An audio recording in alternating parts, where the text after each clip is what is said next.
We all want to feel understood, appreciated, and respected. Yet, no matter how well-intentioned we are, there will always be moments when we encounter tension or silent hostility from others. Sometimes, the reasons people harbor resentment or dislike for us aren't spoken aloud. They're hidden under polite smiles, unreturned messages, or subtle, cold gestures that leave us wondering, what went wrong? There's a natural impulse to feel confused or even hurt by these silent judgments. You might think, I've done my best, tried to be kind, and never meant any harm. Yet, this feeling of invisible friction with others can linger. It's a frustrating reality that, as much as we try to cultivate positivity in our lives, resentment can often bloom where we least expect it. But there's good news. By recognizing what often causes people to harbor these hidden feelings, you can learn to address it in ways that strengthen your resilience and self-confidence. This journey isn't about changing who you are to please others. Instead, it's about gaining insight into the dynamics of human relationships, understanding how our actions and success impact others, and building the inner strength to rise above negativity without sacrificing your true self. One essential step in dealing with the subtle but real undercurrents of resentment is developing resilience.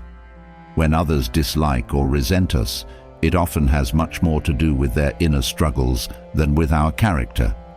Knowing this can empower you to stay grounded, even when faced with cold shoulders or unexplained hostility.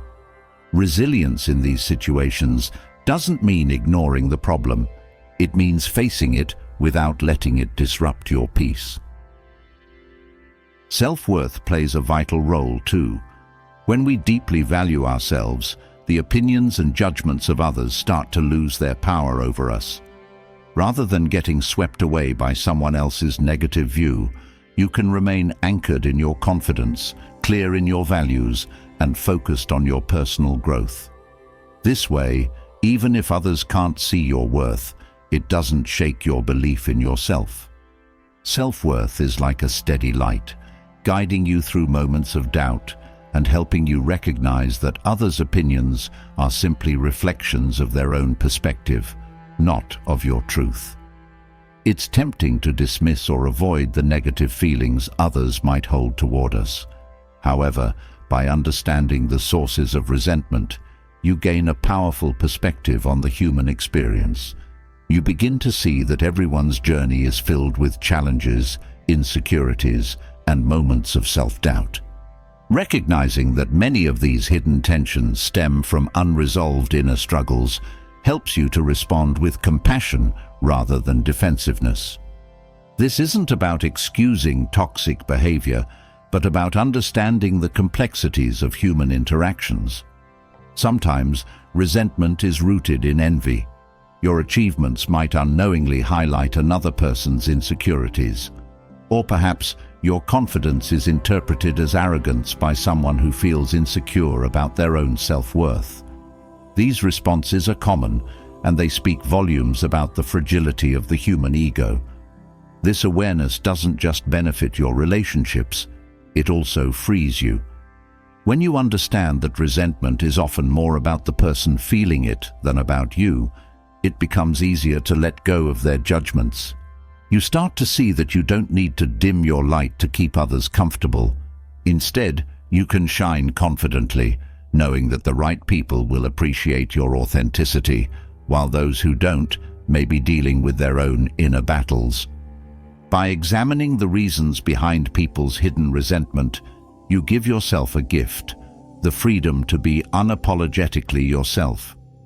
This clarity allows you to move through life with the understanding that not everyone will celebrate your wins, and that's okay. What matters is that you continue to grow, live authentically, and focus on the things that bring you genuine fulfillment.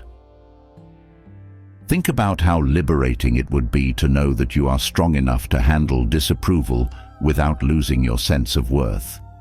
To live with the confidence that you are enough, regardless of who approves or disapproves.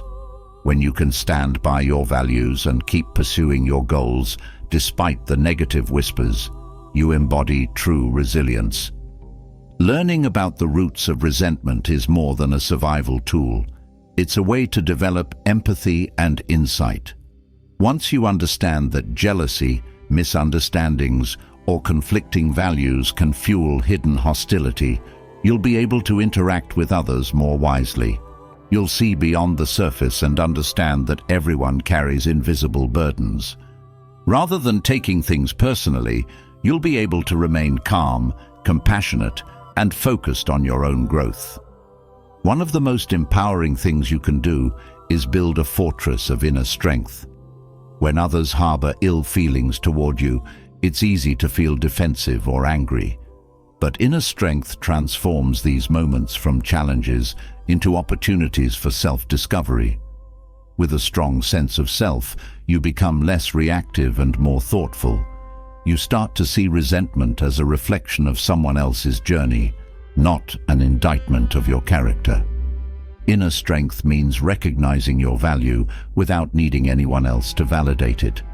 It's about cultivating a mindset that thrives on purpose rather than approval. Think of it this way.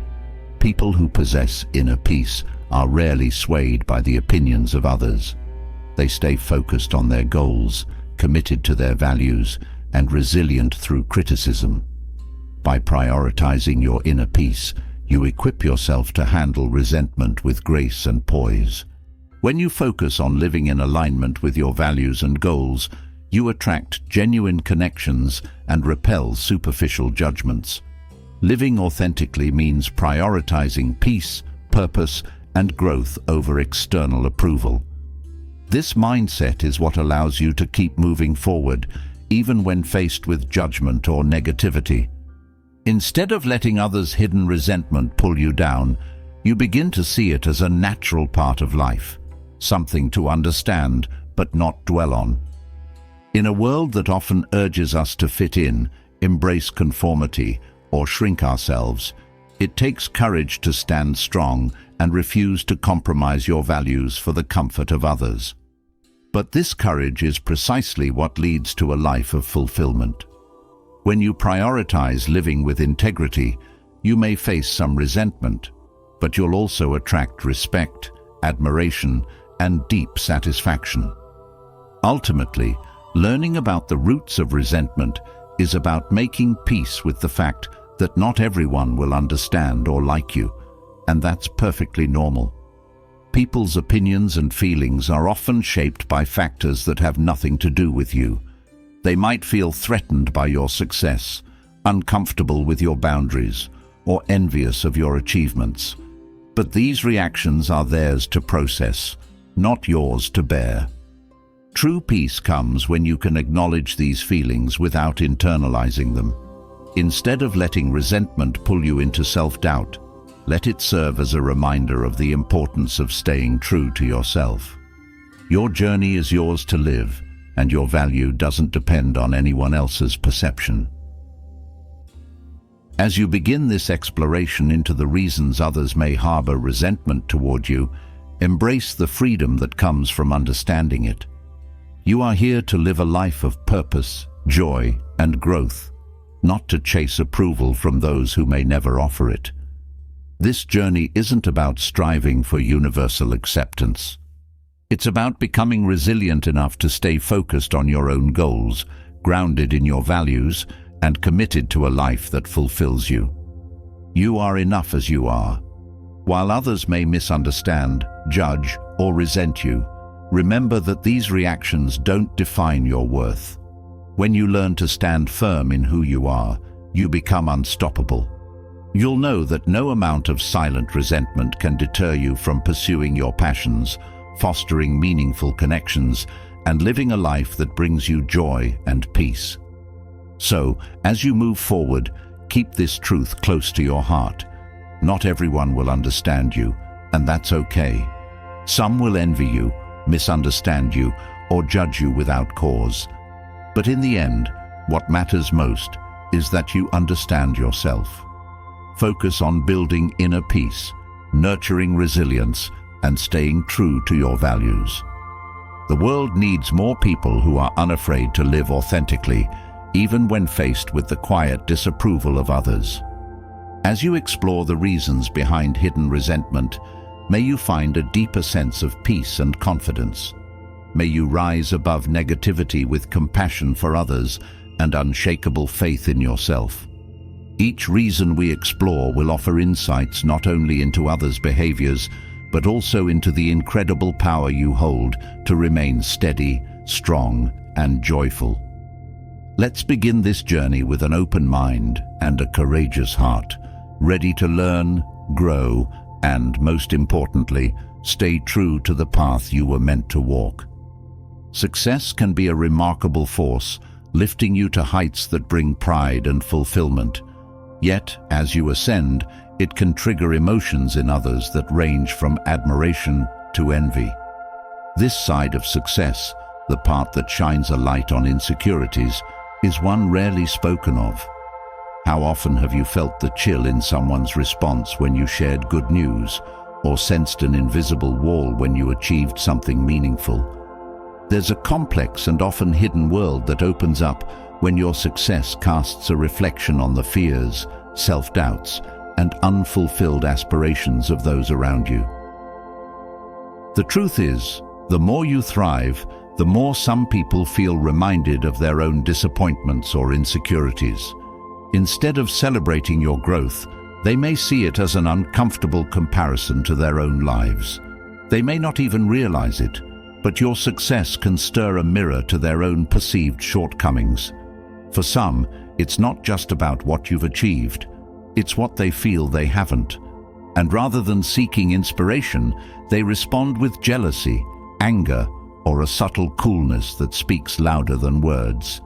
This envy can seep into relationships, adding strain and leading to misunderstandings that weigh heavily on both sides. Understanding this hidden tension can help you better navigate the reactions of others and empower you to keep growing without being dragged down by resentment or jealousy. It's essential to approach these situations with insight, compassion, and a resilient confidence in your journey. By recognizing the subtle ways envy manifests, you can move forward with greater wisdom and, importantly, keep your focus on what matters most: your continued growth, inner peace, and unshakable self-worth. When you succeed, it's natural for those close to you to feel proud and happy. However, success doesn't only highlight achievements, it often casts shadows on insecurities. When others see you reaching goals, it can bring their own unmet dreams and struggles into sharper focus.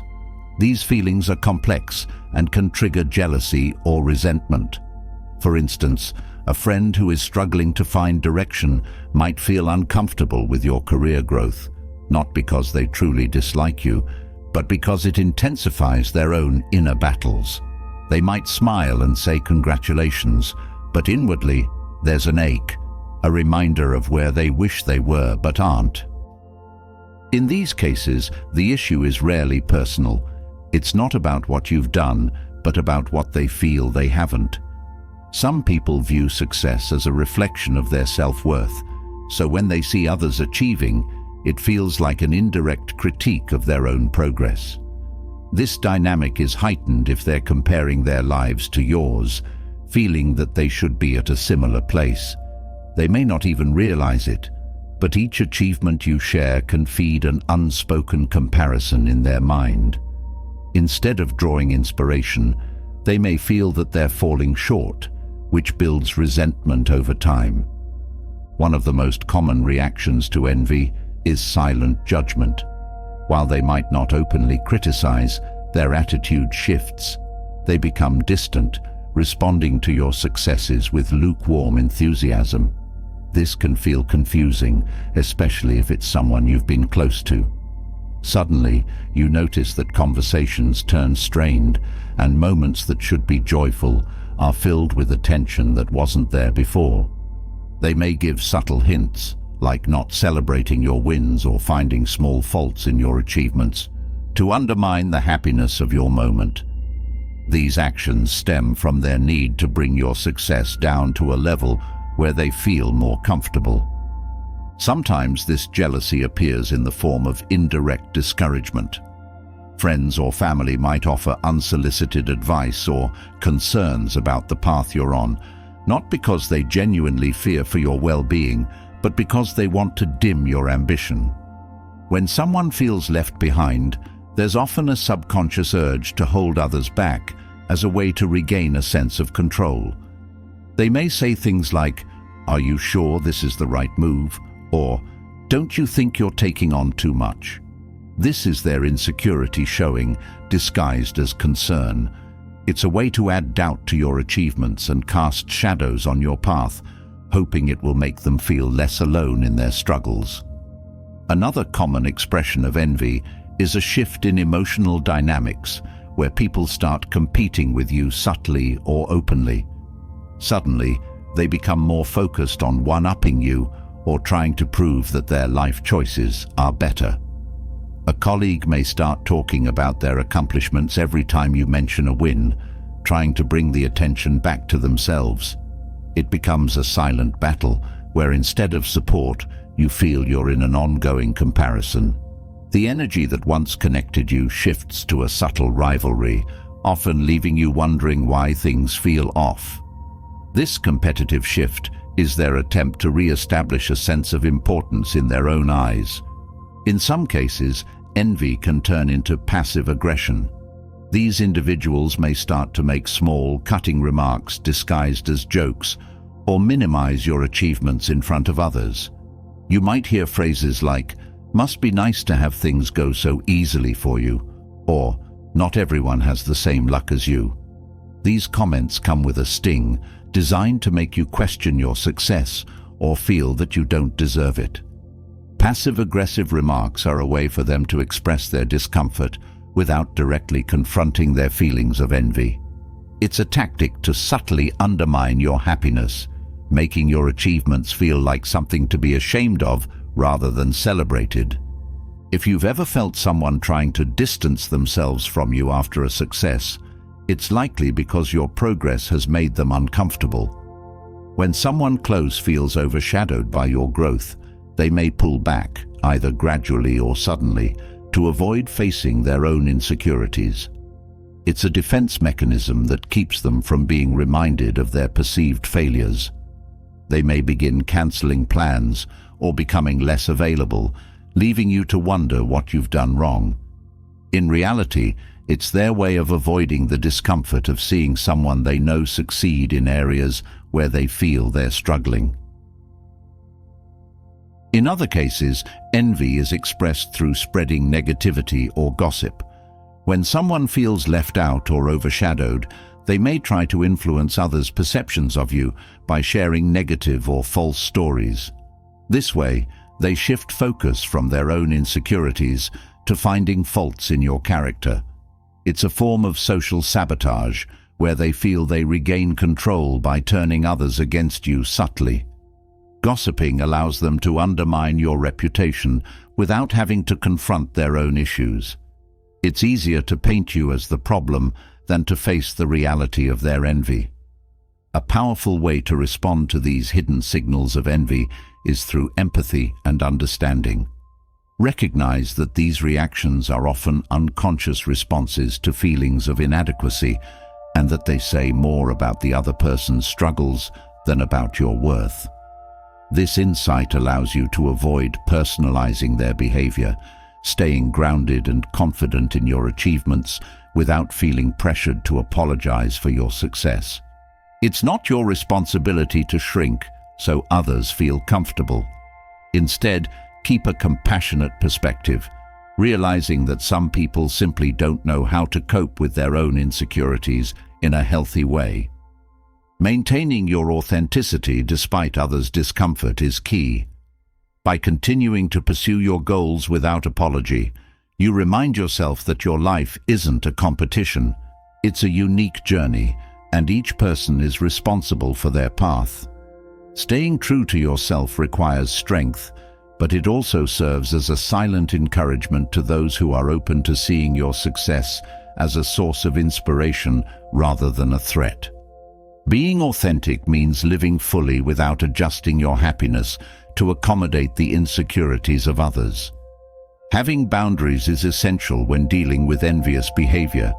Not every reaction deserves your attention, and not everyone's opinions deserve a place in your life.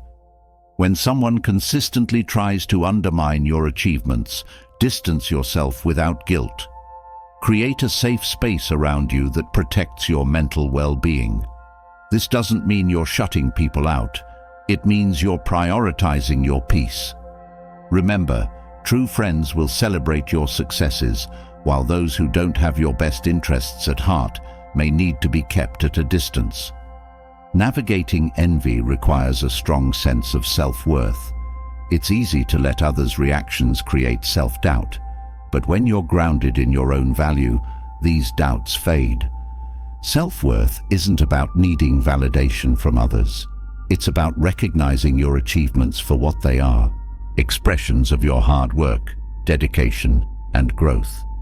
Hold on to this truth and let it empower you to keep moving forward, regardless of who approves or disapproves. Cultivating resilience helps you remain steady in the face of envy. The more resilient you become, the less you're swayed by others' negativity. Resilience is a shield, allowing you to pursue your goals with focus and clarity, unaffected by the judgment or jealousy of others.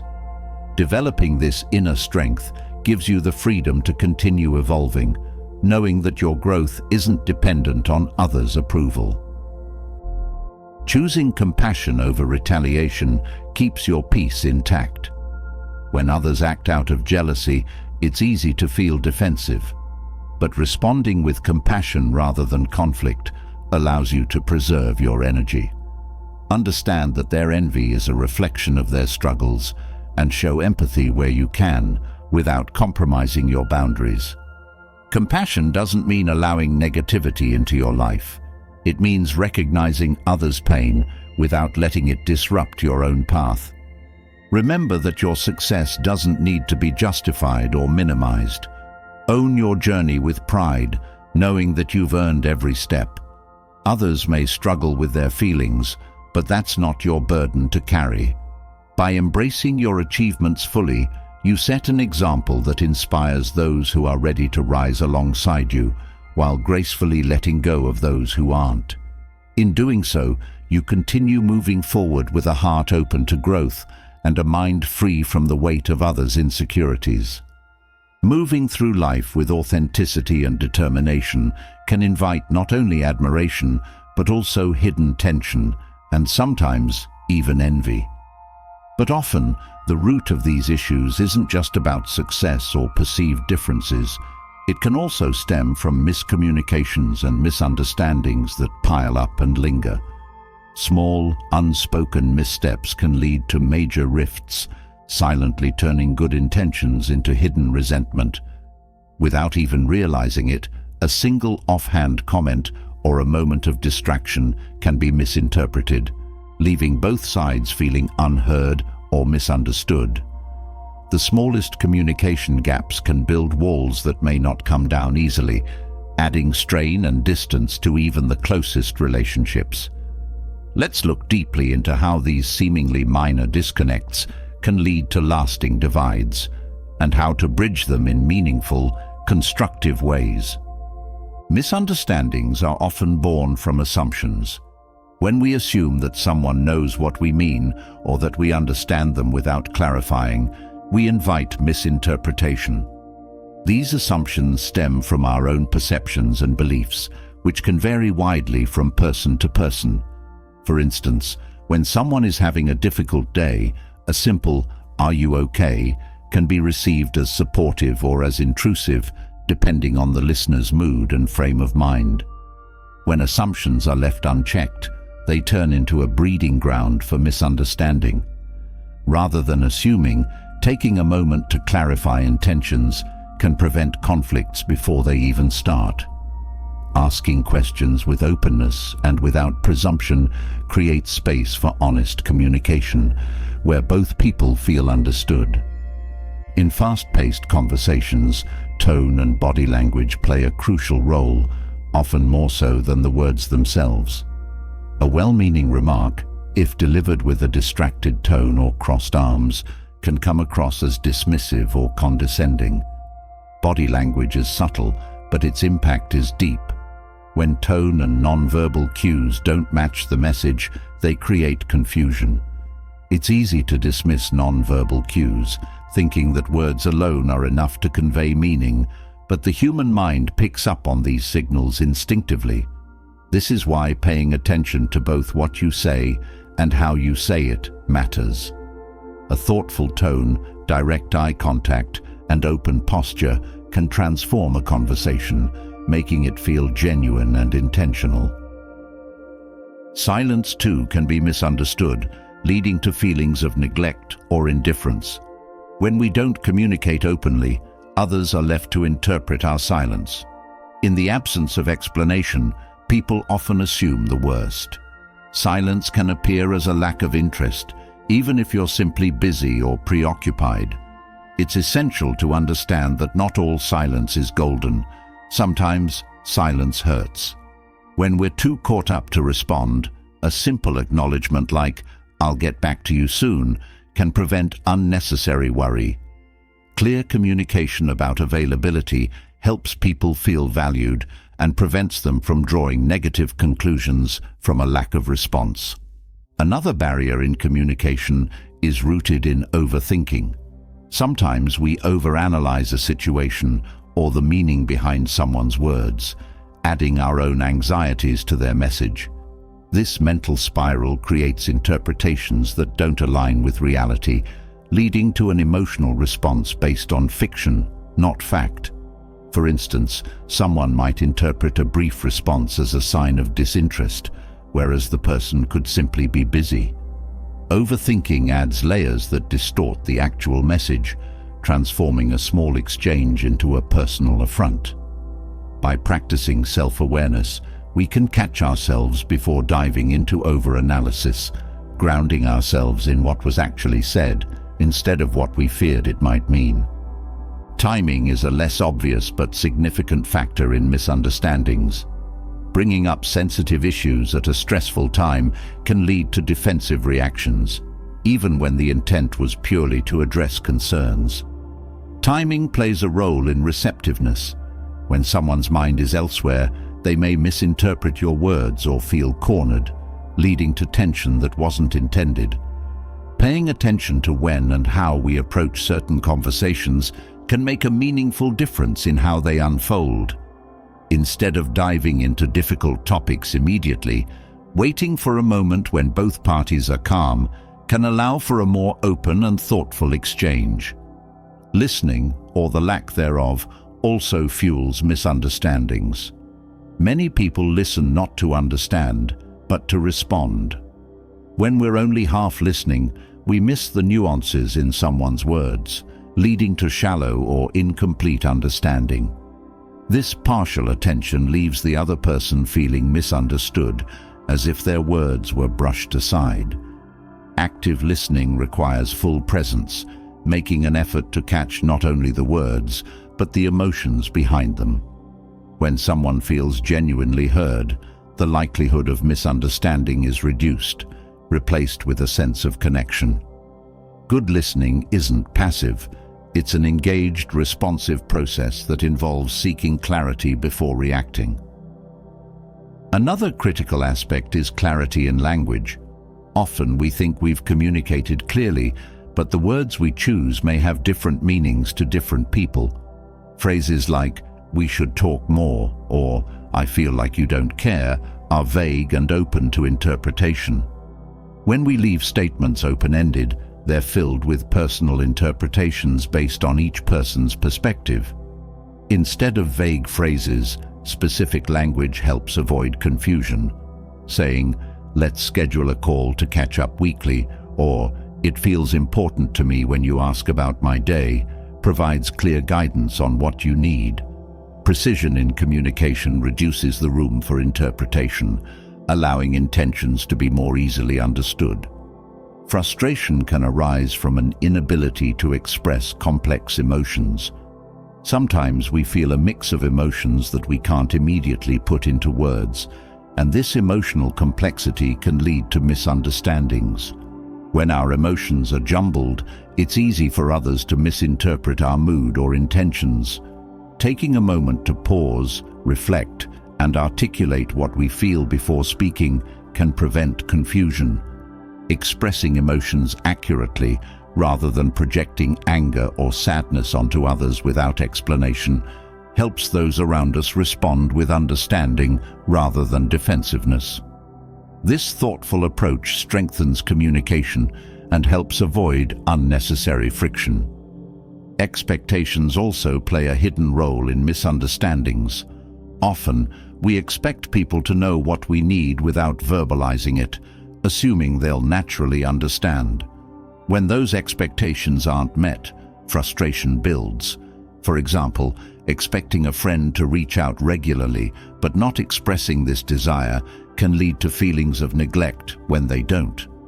Clear, expressed expectations prevent disappointment.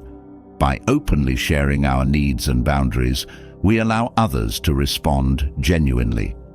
Expectations that remain unspoken lead to disappointment, creating tension based on assumptions rather than reality. Cultural differences can also create communication barriers.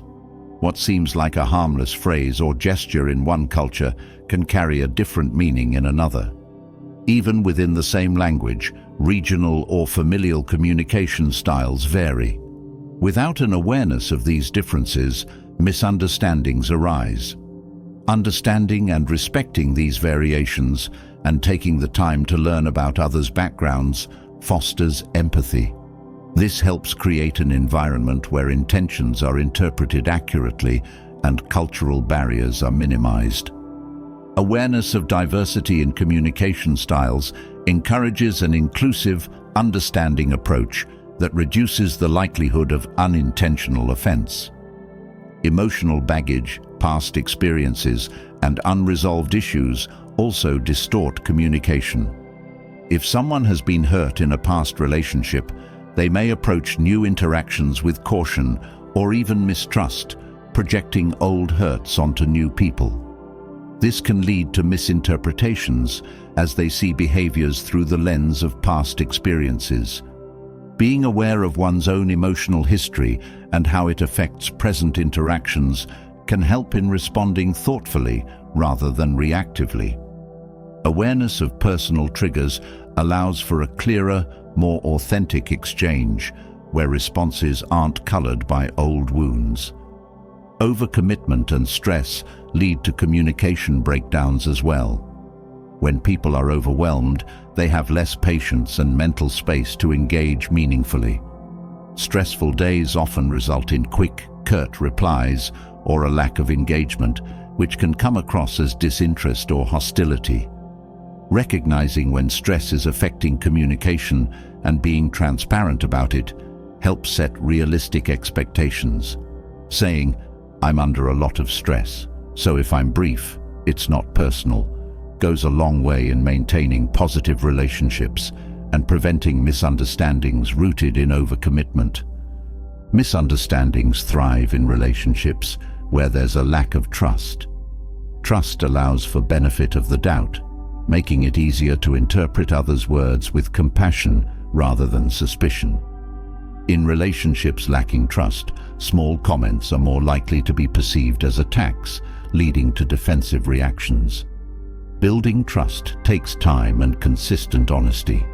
In environments where trust is cultivated, people feel safer to express themselves fully, knowing that missteps are met with understanding rather than judgment. Trust acts as a cushion, absorbing minor communication flaws without damaging the relationship. External influences, such as advice from friends or family, can also lead to misunderstandings. When others offer opinions or advice, it's easy to adopt their interpretations instead of forming our own. This external interference can distort our understanding of a situation. By staying mindful of external influences and grounding responses in personal judgment rather than others' perspectives, we maintain authenticity in our relationships. Seeking advice is natural, but letting outside opinions dominate our interactions can cloud genuine communication. One of the most overlooked causes of misunderstanding is the reluctance to clarify. Pride, fear, or discomfort can prevent people from asking for clarification, leaving misunderstandings unresolved. When clarification is avoided, assumptions solidify and resentment grows. By embracing curiosity and courage, misunderstandings can be prevented by simply asking, "What did you mean by that?" Or, "Can you help me understand your perspective?" This approach replaces guessing with clarity, fostering deeper understanding. Clear, authentic communication is an ongoing process. Misunderstandings will happen, but each of these factors offers an opportunity to learn, grow, and improve our connections with others. By becoming more aware of the subtle ways communication breaks down, we can engage with those around us in a way that reduces conflict and enhances mutual respect. Miscommunications, even the small ones, have a way of snowballing. What begins as a minor misunderstanding can gradually grow, pulling both parties into a cycle of confusion and hurt that wasn't there before. These subtle lapses in clarity or tone may seem inconsequential at first, but when left unaddressed, they sink deeper into the foundation of relationships, creating cracks that weaken trust. Small comments left unexplained, body language misread, or unspoken assumptions can all plant seeds of resentment that slowly grow, turning minor missteps into sources of conflict. By exploring the hidden impact of these subtle communication breakdowns, we can learn how to address them before they create lasting rifts. Minor miscommunications often start with assumptions. When someone assumes they understand a message without verifying, they create an interpretation based on their own feelings or perspectives, rather than the actual intent of the other person. These assumptions are small, but they quickly compound. For instance, one person might say, "I'll see you soon," intending warmth, while the other interprets it as an obligation or reluctance. Assumptions can warp even simple phrases, layering in a meaning that wasn't intended. Over time, these assumptions transform harmless exchanges into points of contention. To avoid this, verification is key. Confirming what someone meant, rather than jumping to conclusions, brings clarity and avoids miscommunication. Emotional tone can also distort meaning, especially if one person is in a different emotional state from the other. A casual comment made while one person is stressed may come across as dismissive or uncaring to someone in a more positive state of mind. These shifts in tone can seem insignificant, but over time, they create an emotional disconnect. When emotional tones aren't aligned, misunderstandings increase as one person perceives coldness or indifference, while the other is simply preoccupied. This discrepancy often leads to both sides feeling misunderstood and undervalued. Being mindful of emotional states or acknowledging when someone seems off creates space for open communication, preventing minor disconnects from developing into larger conflicts. Another subtle form of miscommunication occurs in phrasing choices. The way we word something can change its impact drastically. Phrasing like, "It would be nice if you could help out more," might feel harmless to one person, but could seem like a judgment to another. When phrasing is vague or indirect, it invites interpretation, and more often than not, people interpret words through the lens of their insecurities or assumptions. Direct, thoughtful language eliminates the guesswork, creating a space where intentions are clearly understood. By focusing on clarity in our phrasing, we reduce the chances of words being taken out of context, allowing both sides to feel respected and understood. Overly brief responses can create friction as well.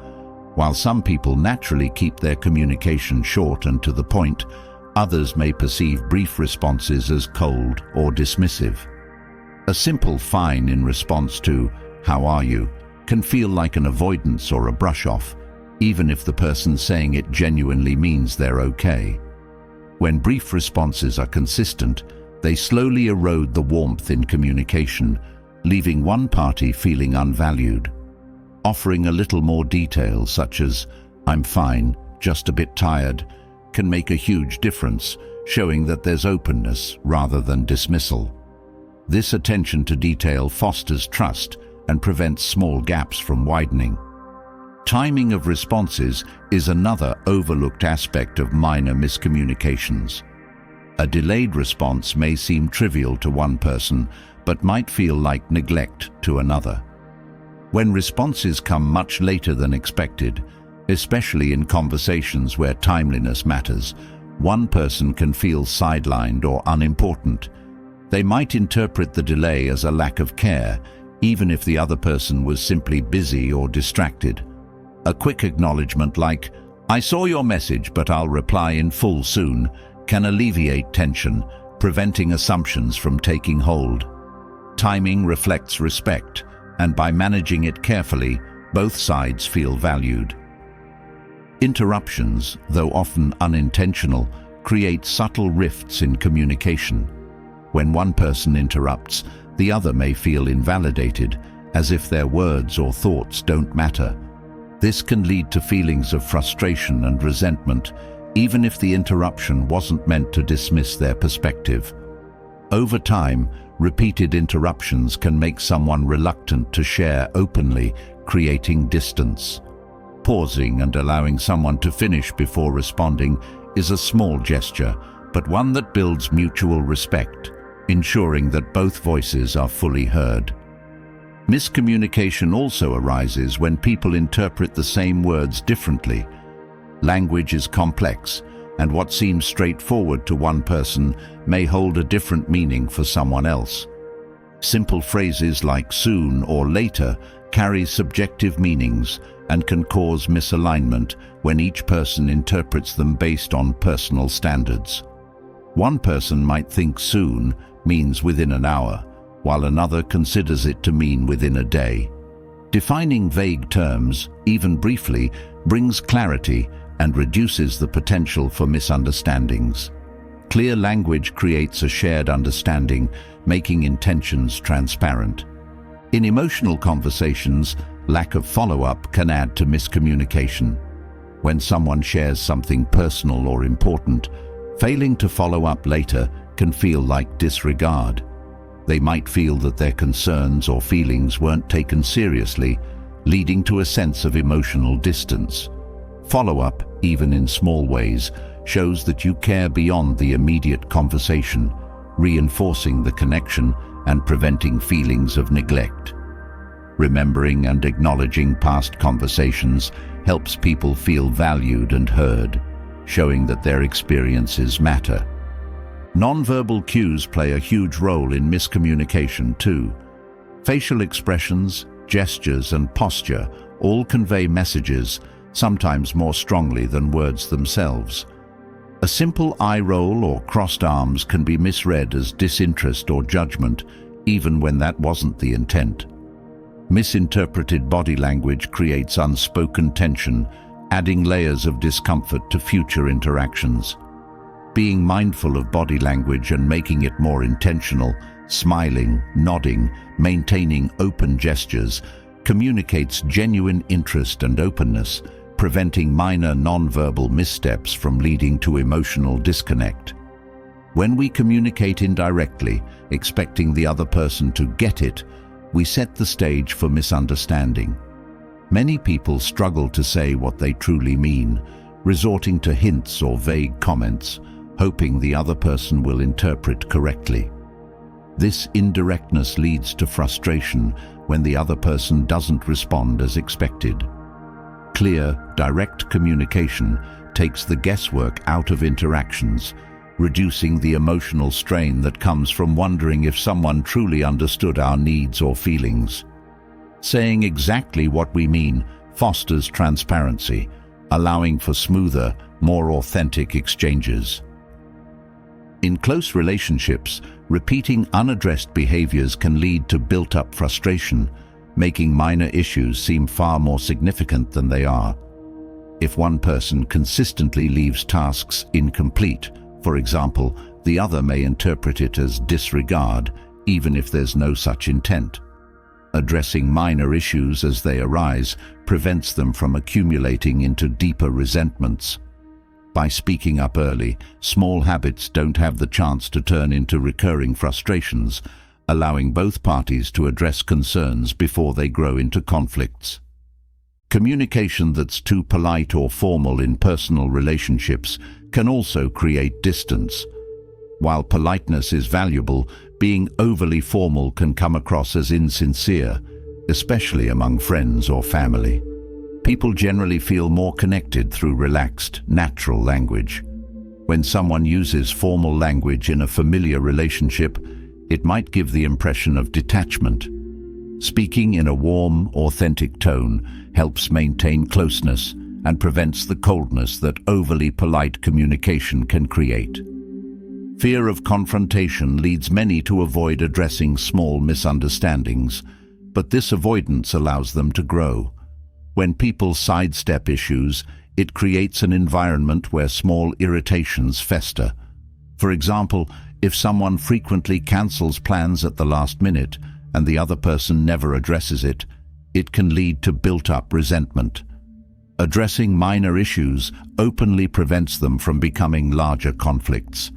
Practicing gentle honesty, addressing behaviors without accusation, allows both sides to feel comfortable resolving minor issues before they escalate. Sarcasm or humor can also lead to miscommunication. While joking lightens conversation, it can sometimes mask real feelings or cause offense if misinterpreted. Sarcasm, in particular, can leave people questioning the true intent behind words. Using humor carefully and ensuring it aligns with the other person's sense of humor keeps interactions genuine and respectful. Avoiding sarcasm in serious conversations helps ensure that emotions are communicated clearly, reducing the risk of misunderstandings. Text-based communication, while convenient, lacks tone and nonverbal cues, making it prone to misinterpretation. What might be a harmless comment in person can appear curt or dismissive over text. For instance, a short reply like "okay" can feel blunt without additional context, leading to misunderstandings about tone. Adding small elements, like a smiley face or a clarifying sentence, can transform a message's tone, making it warmer and less ambiguous. In more serious matters, opting for voice or face-to-face communication when possible can prevent the misunderstandings common in text exchanges. Overlooking cultural or personal context contributes to miscommunication. Each person brings unique backgrounds and communication styles to interactions. A phrase that feels supportive in one culture might be seen as invasive in another. Personal context matters too. What feels comfortable for one person might not for another, based on their past experiences. Recognizing and respecting these individual differences fosters a space where intentions are less likely to be misinterpreted. Being attentive to personal and cultural context encourages empathy and helps bridge communication gaps, strengthening connections. These seemingly small miscommunications, when left unchecked, have a way of creating distance in relationships, leading to conflicts that might seem trivial but are felt deeply. By recognizing how these minor misunderstandings unfold, we gain the power to prevent deeper rifts. Through attention to tone, phrasing, timing, and clarity, we can bring greater authenticity and mutual respect into our interactions, keeping minor missteps from transforming into lasting conflicts. When minor miscommunications pile up, they can lead to feelings of unease and misunderstanding. But sometimes, the divide runs deeper than mere words. Clashing values and beliefs can create an almost invisible barrier between people, leading to tension that's not easily resolved. These conflicts aren't about simple misunderstandings or timing issues. They strike at the core of who we are and what we hold dear. Such differences can cause strain, frustration, or even resentment when both sides feel misunderstood or invalidated. These moments reveal how essential it is to approach differing values with both understanding and patience, allowing for meaningful connections even amid deeply rooted differences. When values clash, it often begins with the feeling that another person's beliefs are challenging our own. When we see someone living in a way that contradicts our values, it can feel unsettling, almost as if their choices are a critique of ours. For example, someone who values traditional family roles might struggle to understand or accept the lifestyle of someone who believes in independence or non-traditional partnerships. This doesn't mean that either person's values are inherently right or wrong, but their different perspectives can lead to an underlying tension. If left unaddressed, this tension grows, subtly affecting how they interact. By recognizing that our values are personal guides, not universal rules, we can begin to see others' choices with less judgment, fostering a sense of respect even when we disagree. The language of values is complex, often rooted in culture, upbringing, and personal experiences. What one person sees as a moral necessity, another might view as restrictive or unnecessary. These differences become particularly challenging when both sides feel that their values are essential to their identity. For instance, a person raised to value modesty might feel uncomfortable around someone with a more liberal view of self-expression. This isn't a matter of who's right, but of perspective. Such deep-rooted beliefs are difficult to alter because they're woven into our sense of self. Recognizing this, it's essential to approach differences with the understanding that values are personal. They are reflections of what each person needs to feel complete. Accepting that others may not see the world as we do allows space for mutual respect without forcing either side to compromise their beliefs. The human mind often seeks validation from others, and this need can exacerbate value-based conflicts. When our values aren't shared by others, we may feel isolated or even defensive, as if our way of life is under threat. For example, a person deeply invested in environmental sustainability might feel disheartened by someone who doesn't prioritize eco-friendly choices. This divide doesn't necessarily make one person superior.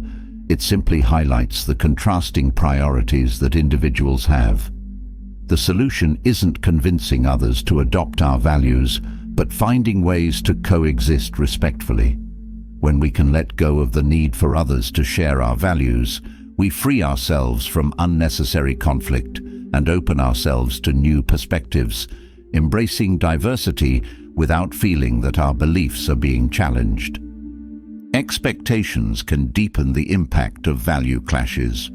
When we assume that others will share our beliefs simply because they're close to us, we set ourselves up for disappointment. It's natural to think that those who are important in our lives will see the world as we do, but this isn't always the case. A parent might expect their child to uphold family traditions, while the child feels compelled to carve their own path. This expectation creates tension, often leading to disappointment and frustration on both sides.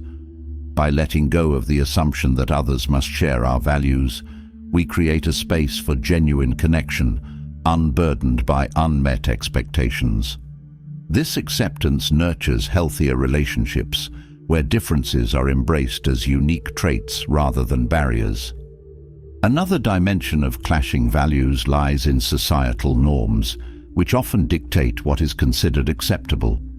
Society's influence can pressure individuals to conform, even when those norms conflict with personal beliefs. For instance, someone raised in a culture that values individual success might feel out of place among people who prioritize communal or family achievements. This pressure can make people feel alienated, torn between societal expectations and personal beliefs. Recognizing that societal norms are not absolute truths, but collective agreements, helps us respect each person's choices, allowing individuals to live by their values without feeling pressured to conform. Accepting that there is no single way to live offers freedom for everyone to pursue a life that feels authentic. Sometimes, clashing values highlight fears that people carry. When someone challenges our beliefs, it can make us question our own life choices, leading to discomfort. If we've built a life around certain principles, seeing others live differently may stir doubts or insecurities. For instance, someone who values stability might feel threatened by someone who embraces a free-spirited, risk-taking lifestyle. The clash isn't simply about values, but about the subconscious fears that arise when our way of life is called into question. By identifying these fears, we can approach such differences with curiosity rather than defensiveness, asking ourselves why someone else's values feel threatening. This introspection opens doors to deeper self-understanding, allowing us to accept others without feeling compelled to defend our own choices. Communication becomes challenging when values clash, because each person feels strongly that their perspective is valid. When both sides are rooted in their beliefs, discussions often turn into debates, with each person trying to convince the other rather than seeking understanding. In these moments, a calm approach becomes invaluable. Instead of attempting to change someone's mind, practicing active listening and asking questions to understand their perspective shifts the focus from debate to dialogue. This approach fosters respect, as each person feels heard rather than challenged. When we listen to understand rather than to respond, we create a space where differing values can coexist, making room for empathy and shared humanity. It's common for people to assume that differences in values mean a lack of compatibility, but this isn't always true. Many meaningful relationships thrive despite value differences because both parties are willing to see beyond them. When we approach relationships with an open mind, we realize that compatibility isn't about identical values, but about mutual respect. Even if two people have opposing views, they can still find common ground by focusing on shared goals, humor, or experiences. Embracing differences as strengths rather than weaknesses allows relationships to grow in diverse ways, where both parties appreciate each other's uniqueness without feeling the need to alter their core beliefs. Conflicts over values often reveal the boundaries we place around ourselves. Boundaries are necessary for personal well-being, but they can also create emotional walls that prevent meaningful connections. For example, someone who values independence may set firm boundaries to protect their freedom, while someone who values closeness might interpret these boundaries as rejection. Recognizing that boundaries are not meant to offend, but to honor individual needs, helps bridge the divide between differing values. By respecting each person's boundaries, we can maintain relationships that are supportive rather than restrictive, where values coexist without the need to infringe upon one another's personal space. When people don't feel accepted for their values, they may become defensive, even in subtle ways. This defensiveness can appear as a need to constantly justify one's beliefs, making every interaction feel like a battle for validation. For instance, someone who values minimalism may feel pressured to explain their lifestyle choices in a consumer-driven society. This defensiveness, however, only fuels conflict. By accepting that not everyone needs to understand or approve of our values, we release the need for validation, finding peace within ourselves. When we no longer seek others' approval for our beliefs, we communicate from a place of calm rather than defense, reducing the potential for conflict. Family dynamics often amplify value clashes, especially when multiple generations are involved. Generational gaps bring distinct perspectives shaped by different times, experiences, and social changes. A grandparent may hold traditional beliefs that their grandchildren don't share, leading to misunderstandings. Each generation's values are shaped by unique cultural influences, and expecting uniformity across generations leads to frustration. Acknowledging generational differences with openness can reduce conflict, allowing each person to feel respected in their own perspective. When families view these differences as opportunities for learning rather than sources of tension, they create an environment where each member can express themselves freely, fostering unity despite diversity. Value clashes sometimes cause people to distance themselves, avoiding situations or conversations that might bring conflict. While space is sometimes necessary, distancing too much can lead to a gradual breakdown of the relationship. Avoidance prevents resolution, allowing minor disagreements to become silent divides. Instead, engaging with compassion and openness, even when values differ, helps maintain connection. It's possible to set boundaries without building walls. Rather than withdrawing, choosing respectful engagement reinforces relationships, showing that differences in values don't have to mean separation. At times, values clash within ourselves, where personal growth challenges old beliefs. As people evolve, they may find themselves questioning values they once held dear. This internal conflict can reflect outwardly, causing tension with others who still share those old values.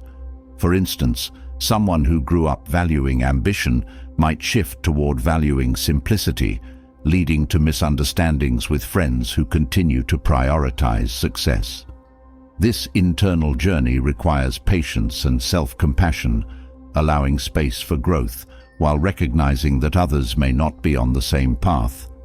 Embracing personal evolution without expecting others to follow creates harmony within and respect for the unique journeys of those around us. Clashing values often reveal how deeply we're influenced by our environments. Community, family, and social circles all shape beliefs, sometimes subconsciously. When someone from a different environment introduces a new perspective, it can feel uncomfortable, as if our familiar worldview is being questioned. Understanding that our values are influenced by external factors can help us approach new perspectives with curiosity rather than suspicion. By seeing value differences as a chance to broaden our worldview, we gain insight into diverse ways of living, enriching our understanding of the world and breaking down the mental walls that separate us. Differences in values can sometimes push people to redefine their priorities. When we encounter people who see the world differently, it encourages reflection on what truly matters. These encounters challenge us to either reinforce our beliefs or adapt, leading to personal growth. Someone who values career success might, upon meeting someone who values family time, reconsider how they balance their life. These moments of reflection encourage us to refine our values consciously, making choices that resonate more deeply with our true selves. By viewing differing values as an opportunity for self-reflection, we turn conflict into a journey of personal discovery. Navigating clashing values requires understanding, resilience, and an open heart. While differences can create tension, they also offer a path to deeper connections. Through respect, acceptance, and a commitment to honest communication, we find that even contrasting beliefs can coexist in harmony, enriching relationships rather than dividing them. Embracing value differences with grace allows us to build bridges over gaps, strengthening bonds without requiring anyone to compromise their individuality. In close relationships, clashing values can quietly set the stage for tension, even when there's genuine care and respect. Unlike visible disagreements, this tension is often unspoken, lingering beneath everyday interactions and slowly affecting the bond between people. When fundamental beliefs don't align, Both sides may feel a subtle disconnect, as if they're moving in slightly different directions without realizing it. It's not necessarily about having different goals or preferences, but about how each person's deeply held values shape their choices and worldview. Over time, these differences can create a sense of distance that's hard to pinpoint, yet impossible to ignore. Core values are often deeply ingrained, reflecting our most personal beliefs about life, relationships, and purpose. They guide us in our decision-making and influence what we prioritize. When we encounter someone with different core values, it can feel as if there's a gap in understanding, even if the relationship is positive overall. For example, someone who values independence might feel tension around a person who values togetherness above all else. The independent person may feel overwhelmed, while the other feels neglected or unimportant. This difference creates a quiet friction that both parties might sense but struggle to articulate. Recognizing this tension as a natural outcome of differing values rather than as a personal flaw can help reduce misunderstandings, allowing both people to approach each other with empathy. Often, underlying tension arises from unmet expectations rooted in our core beliefs. When one person expects a certain behavior based on their values, they may feel frustrated if the other person doesn't meet those expectations. For instance, someone who values timeliness might feel disrespected when their friend frequently arrives late, even if the friend means no harm. This difference in priorities leads to silent frustration, which can accumulate over time. Addressing these expectations openly can bridge the gap, allowing both sides to understand each other's priorities. By expressing values and needs clearly, each person can decide how to meet in the middle, reducing the potential for resentment. Differences in values also impact communication styles, creating a hidden layer of tension. When one person values directness while the other prefers a more gentle approach, even simple conversations can feel tense. The direct communicator may view the gentle communicator as evasive, while the gentle communicator perceives directness as harsh. These misunderstandings shape the emotional tone of interactions, leaving each person feeling that their communication style isn't respected. To ease this tension, both parties must recognize that neither style is superior. Instead, they can adopt a flexible approach, adjusting their communication to suit the context and each other's comfort. This balance shows respect for each other's values and helps foster more harmonious interactions. Clashing values can also influence perspectives on success and fulfillment, adding another layer of tension. For example, someone who values career success might feel disconnected from a partner or friend who prioritizes personal well-being or family. The career-focused individual may interpret their friend's choices as a lack of ambition, while the other person feels pressured to pursue goals that don't align with their priorities. This difference can make conversations about life goals feel strained, as both people struggle to validate each other's viewpoints. Recognizing that each person's version of fulfillment is unique helps reduce tension. By honoring each other's paths, even if they differ, both people can feel more understood and valued. Core values also shape how people handle challenges and setbacks. Someone who values resilience might see adversity as a growth opportunity, while a person who values security might feel the need to avoid risks. When these perspectives clash, tension arises, especially in decision-making situations. The resilient person may feel frustrated by what they see as a lack of courage, while the security-focused person may feel that risk-taking is reckless. These differences can make it challenging to support each other's decisions, even if the relationship is otherwise strong. By recognizing the value in each approach, both people can learn to appreciate the strengths in each other's responses to difficulty, reducing judgment and enhancing mutual respect. Financial values are another area where differences can create tension, especially in close relationships. Someone who values saving may struggle with a partner who believes in enjoying life's pleasures without worrying excessively about money. The saver may feel anxious about future security, while the spender feels restricted by financial caution. This tension builds silently over time, as each person may feel misunderstood or criticized for their choices. Open discussions about financial goals, without judgment, can help each person understand the motivations behind the other's values. This understanding promotes compromise, allowing both to feel that their priorities are respected. Personal boundaries are also affected by core values, leading to tension when they don't align. Someone who values personal space may feel overwhelmed by a friend or partner who values constant togetherness. The desire for space may be seen as distance or coldness by the other person, who feels rejected or unloved. Without open communication, these different needs can create ongoing frustration. By discussing boundaries openly and without judgment, both people can establish a balance that respects each other's comfort. This understanding prevents misunderstandings and allows each person to meet their needs without feeling pressured to compromise their core values. In addition, values shape perspectives on responsibility and obligations. Someone who believes strongly in fulfilling duties may feel uncomfortable around a person who takes a more relaxed approach. For example, a person who values family obligations may feel disappointed by a friend who prioritizes personal freedom over family gatherings.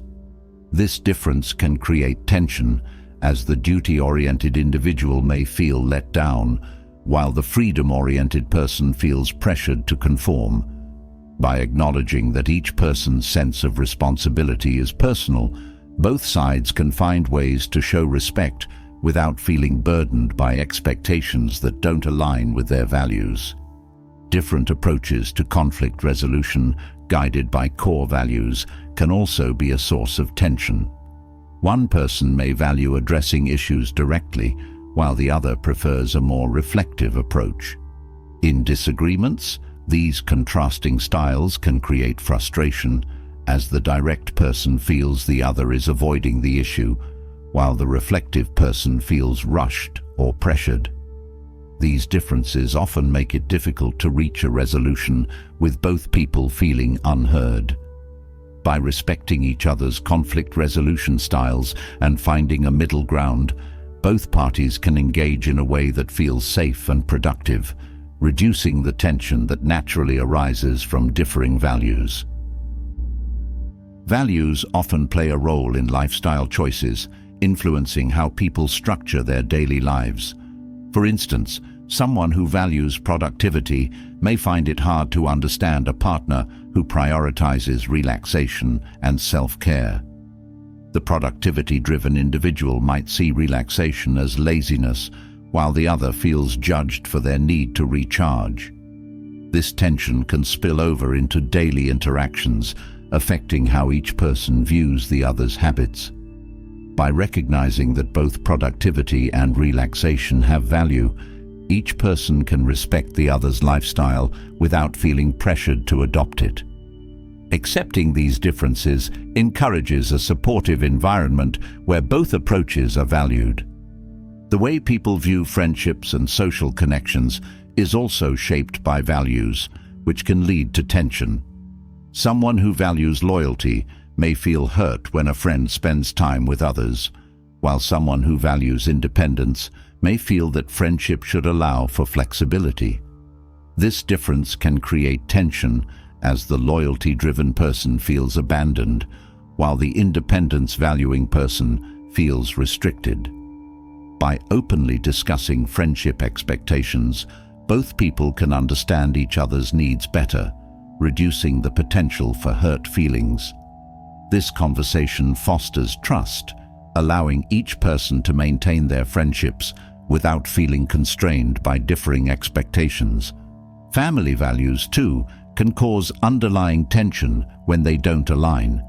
When one person places high importance on family bonds, they may feel distant from someone who views family differently. For instance, a person who values frequent family gatherings might feel unsupported by a partner who sees family time as occasional rather than constant. This difference can cause subtle friction, as both sides feel that the other doesn't appreciate their perspective. Acknowledging and respecting each other's approach to family involvement can help reduce this tension, allowing each person to feel secure in their values without feeling pressured to change. Core values also influence attitudes toward health and wellness, creating tension when they clash. Someone who prioritizes health and fitness may feel frustrated by a partner or friend who places less emphasis on these areas. The health-conscious person may feel unsupported in their goals, while the other person feels judged or pressured to change their habits. This difference in priorities can lead to silent frustration, affecting how they view each other's lifestyle choices. By accepting that health is a personal journey, both sides can support each other's goals without imposing expectations, reducing the potential for tension and encouraging mutual respect.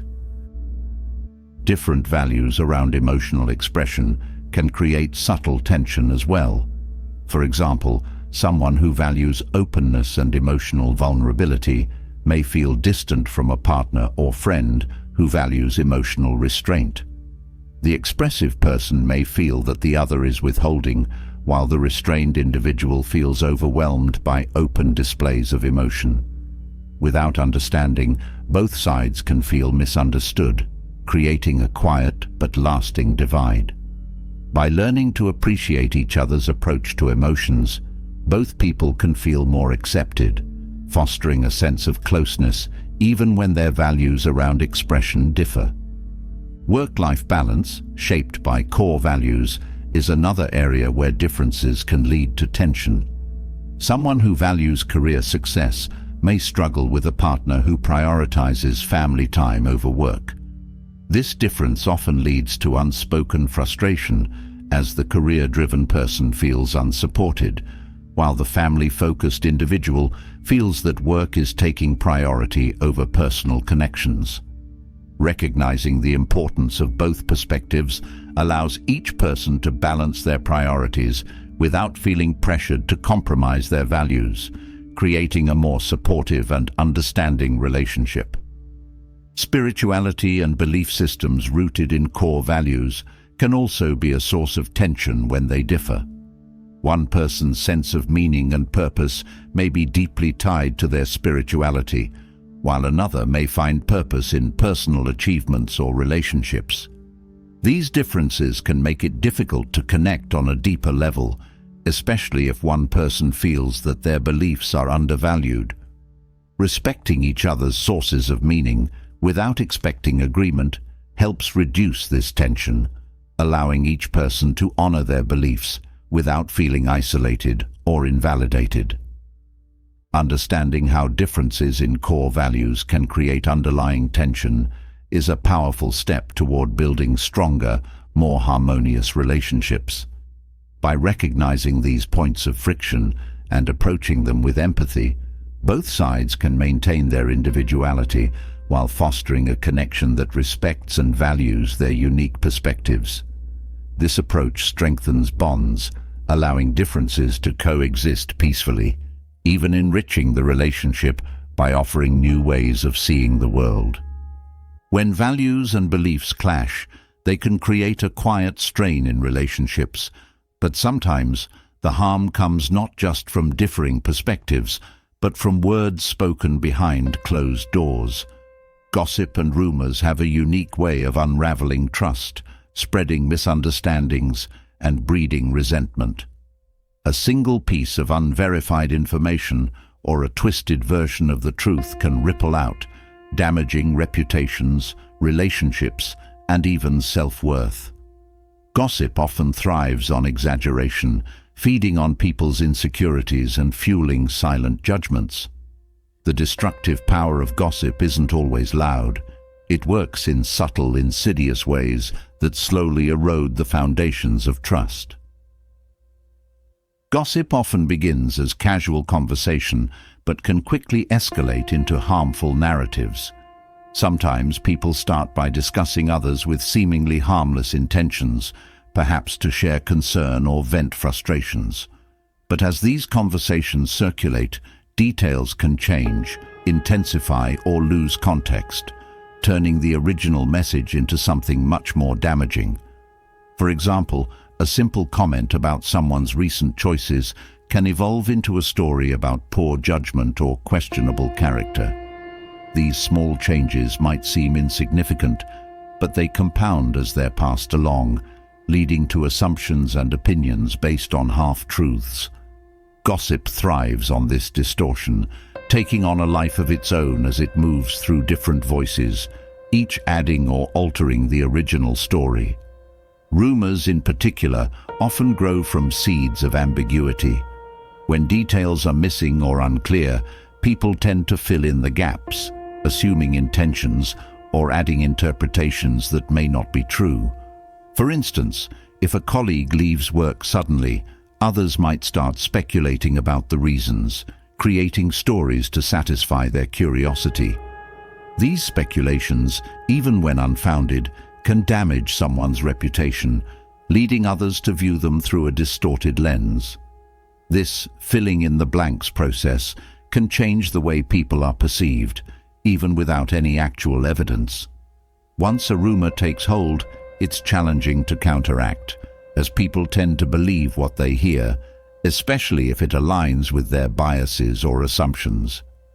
One of the reasons gossip holds such power is because it often preys on people's insecurities. When individuals feel uncertain about themselves, they may be more inclined to judge or criticize others.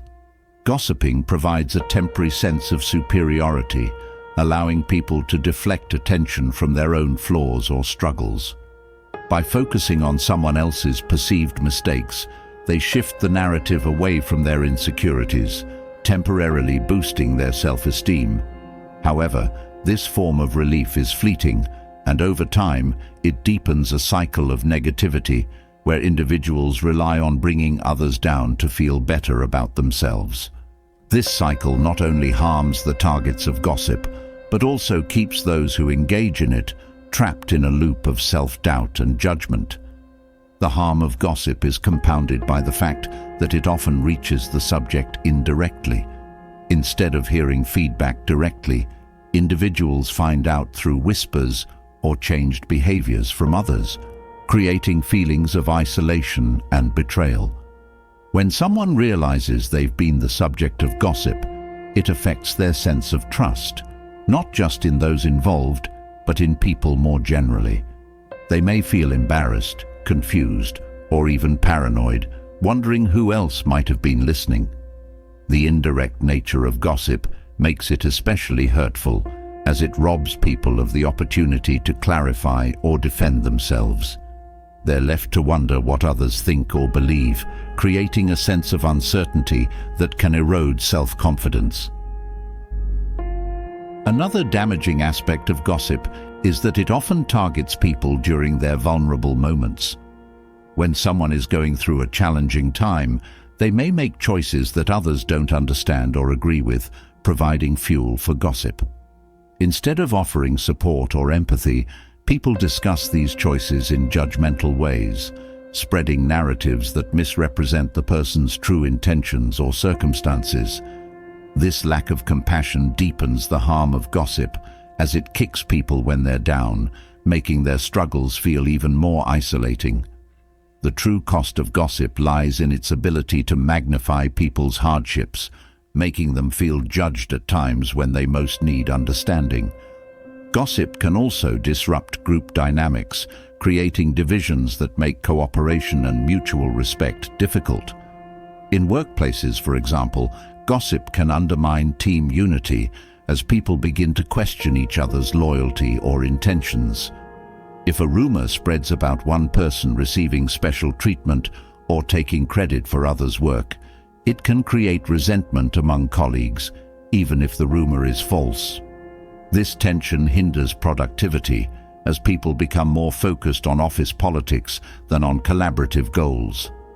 Gossip creates an environment of suspicion where people hesitate to trust each other, fearing that anything they say might be twisted or used against them. This atmosphere disrupts both professional and personal relationships, fostering a culture of mistrust. The presence of gossip can also cause people to withhold information or ideas, fearing that their words might be taken out of context and shared inappropriately. When people sense that others are quick to spread stories or speculate, they become guarded, limiting open communication. This fear of being misinterpreted or judged can stifle creativity and prevent people from sharing valuable insights or perspectives. In relationships too, gossip discourages honesty, as individuals worry that their vulnerabilities might become the next topic of conversation. By creating an environment where people are afraid to speak openly, gossip restricts authentic connections, leaving individuals feeling distant and disconnected.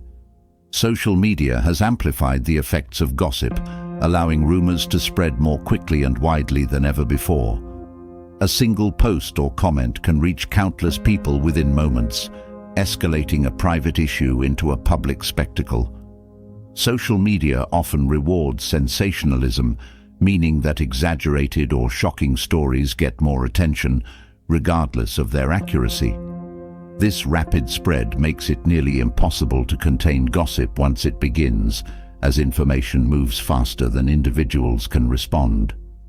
The digital nature of social media also encourages detachment, making it easier for people to share or comment on stories without considering the impact on the person involved.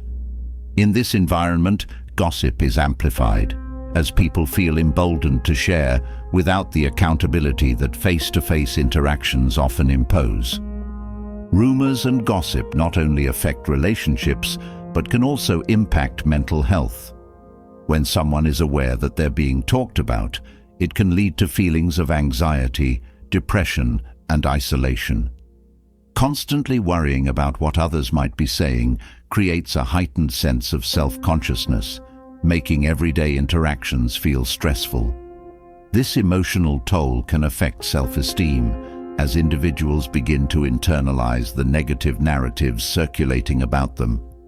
Over time, the weight of gossip can erode confidence, leaving people feeling less capable or valued. In severe cases, the mental strain of gossip can lead to withdrawal from social interactions, as individuals try to protect themselves from further judgment or pain. For those engaging in gossip, the habit can be just as damaging. Participating in gossip may provide a temporary sense of belonging or power, but it ultimately fosters a negative mindset. People who gossip frequently may find themselves focusing more on others' flaws than on their own growth, limiting their potential for self-improvement. This habit encourages a perspective rooted in judgment rather than empathy, creating a cycle where individuals derive satisfaction from others' difficulties. Over time, this mindset can become ingrained, making it difficult for habitual gossipers to build authentic connections or to see others in a positive light.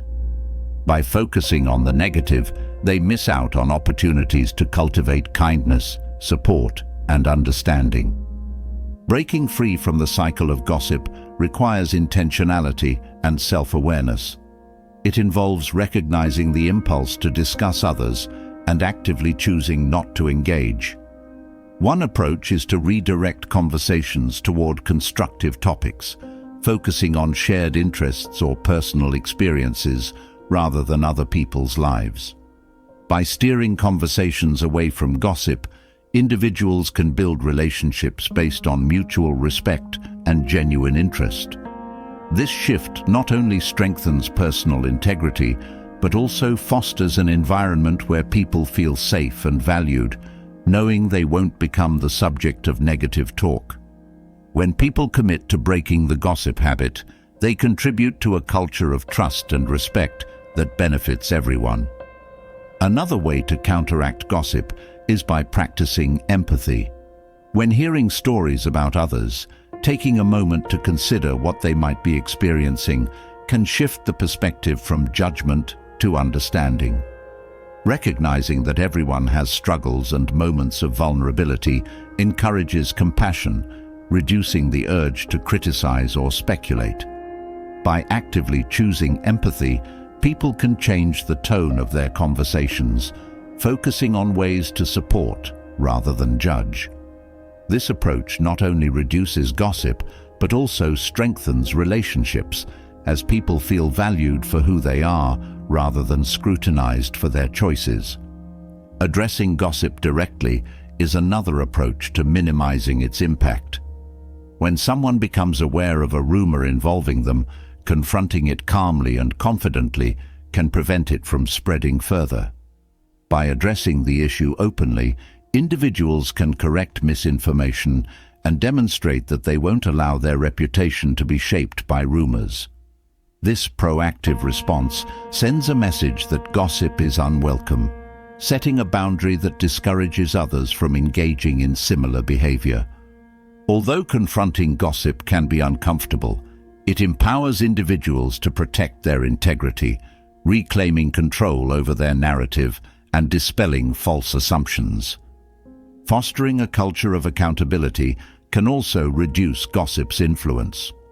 Encouraging open communication and direct feedback creates an environment where people feel comfortable addressing concerns without resorting to behind-the-back talk.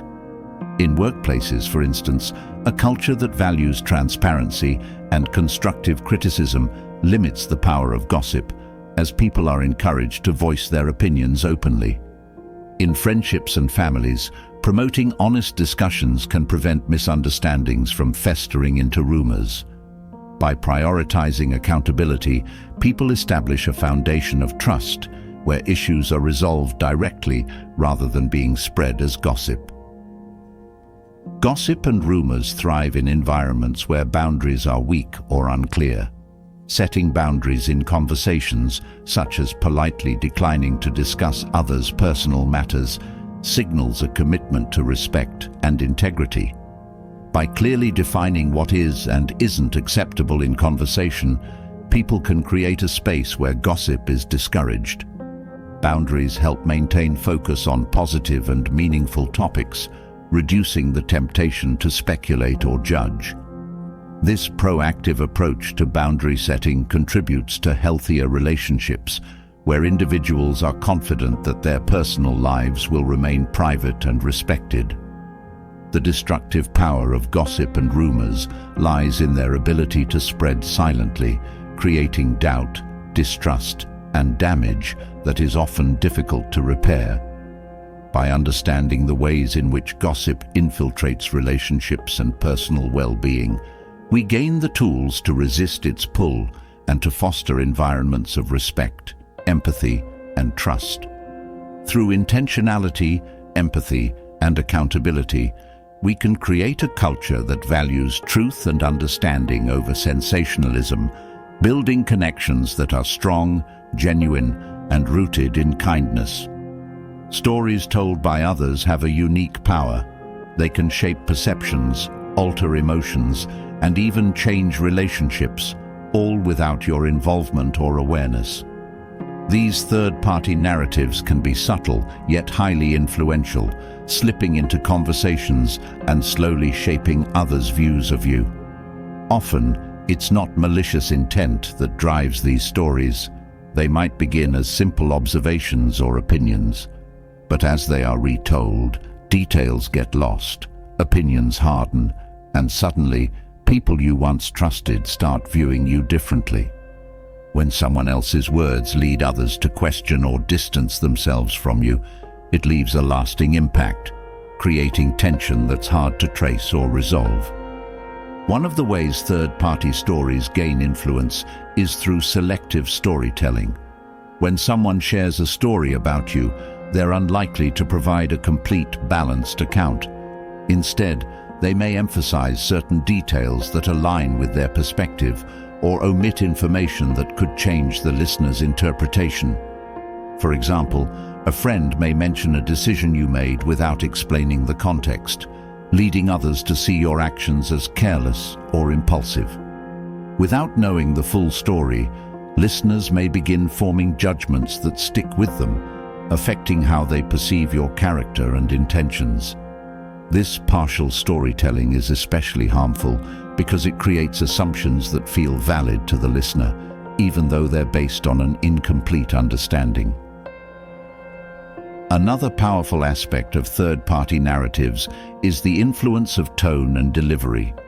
When people share stories, their tone and expressions subtly color the listener's perception.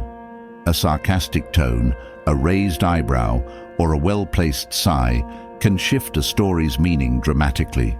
For instance, a comment like, "Oh, they're always so independent," might sound like praise in a neutral tone, but when said with a hint of irritation, it implies criticism. Listeners absorb these tonal cues subconsciously, taking away impressions that align more with the storyteller's feelings than with the facts.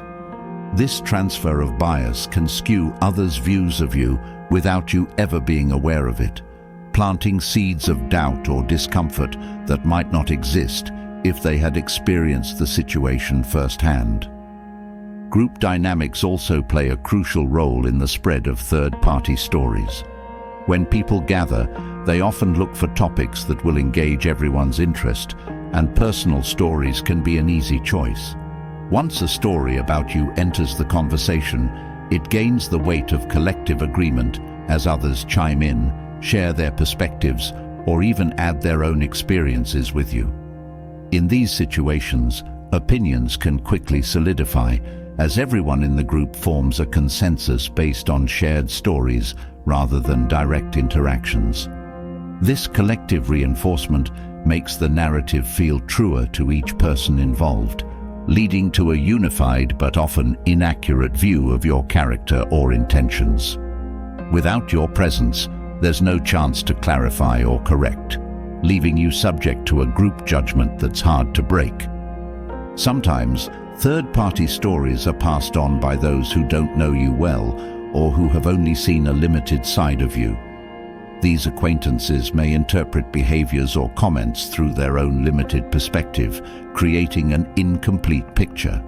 For example, a coworker might see you as overly ambitious because they only witness you in a work setting, unaware of the balance you bring to other areas of your life. When they share their view with others, their limited understanding becomes the foundation of others' perceptions, framing you in a way that doesn't reflect your true self. This one-dimensional perspective can lead people to misunderstand your intentions, as they're forming their views based on a sliver of who you are. The nature of human memory also contributes to the distortion of third-party stories. Each time a story is retold, it's subject to the storyteller's memory, which can alter details without them realizing it. Over time, small changes accumulate, and a story that was once accurate becomes less reliable. For example, a friend might recall a conversation where you were frustrated, but as they retell it, they might unconsciously exaggerate your tone or words, making you appear angrier or more intense than you were. As these exaggerations spread, they create a reputation that doesn't align with reality. Memory's fallibility means that third-party stories often carry an element of fiction, even when there's no ill intent, leading people to form judgments based on a distorted version of events. Third-party stories can also gain credibility through the principle of repetition. When people hear the same narrative from multiple sources, they're more likely to believe it, assuming that consistent repetition must indicate truth. For example, if a rumor about your supposed unreliability is mentioned by different acquaintances, listeners may assume it's accurate, even if none of the storytellers witnessed any unreliability firsthand. This effect can quickly build momentum as people trust the accumulated weight of repeated stories rather than questioning their origin. Repetition gives third-party stories an authority that's hard to counter, as others feel justified in believing what they've heard multiple times, no matter how distorted or unfounded the claims might be. Social media has intensified the impact of third-party stories, as platforms amplify narratives far beyond one-on-one conversations. A single post, comment, or share can reach a wide audience, making private perceptions public. Once shared online, these narratives are no longer confined to close circles. They're available for anyone to read, interpret, and spread further. Social media's speed and reach mean that any story, accurate or not, can quickly become part of a larger narrative about you, accessible to people who have no context for the story's origin. The digital footprint of these stories is difficult to erase, as once something is posted, it can be shared indefinitely, continuing to shape opinions about you far beyond your immediate control. In close-knit communities, third-party stories have an even greater impact, as people often know each other and rely on shared information to form opinions. In these settings, stories spread rapidly, as people feel a sense of familiarity with those involved, even if they don't know them personally. For instance, if a neighbor shares a story about your family's recent decisions, others in the community might assume they understand your family dynamics, forming judgments based on hearsay rather than personal experience. This creates a web of assumptions that can affect how others treat you or your family, influencing your reputation within the community without your direct involvement. In such settings, third-party stories can linger, creating lasting impressions that are hard to change. Power dynamics can also amplify the effect of third-party stories, especially when the storyteller holds influence or authority. When a respected person shares an opinion or story, listeners may accept it without question, assuming the storyteller's credibility gives weight to their words. For instance, if a manager subtly criticizes an employee in front of others, those who look up to the manager might adopt the same perspective without investigating it for themselves. The manager's position adds credibility to their words, creating a ripple effect that influences others' views of the employee.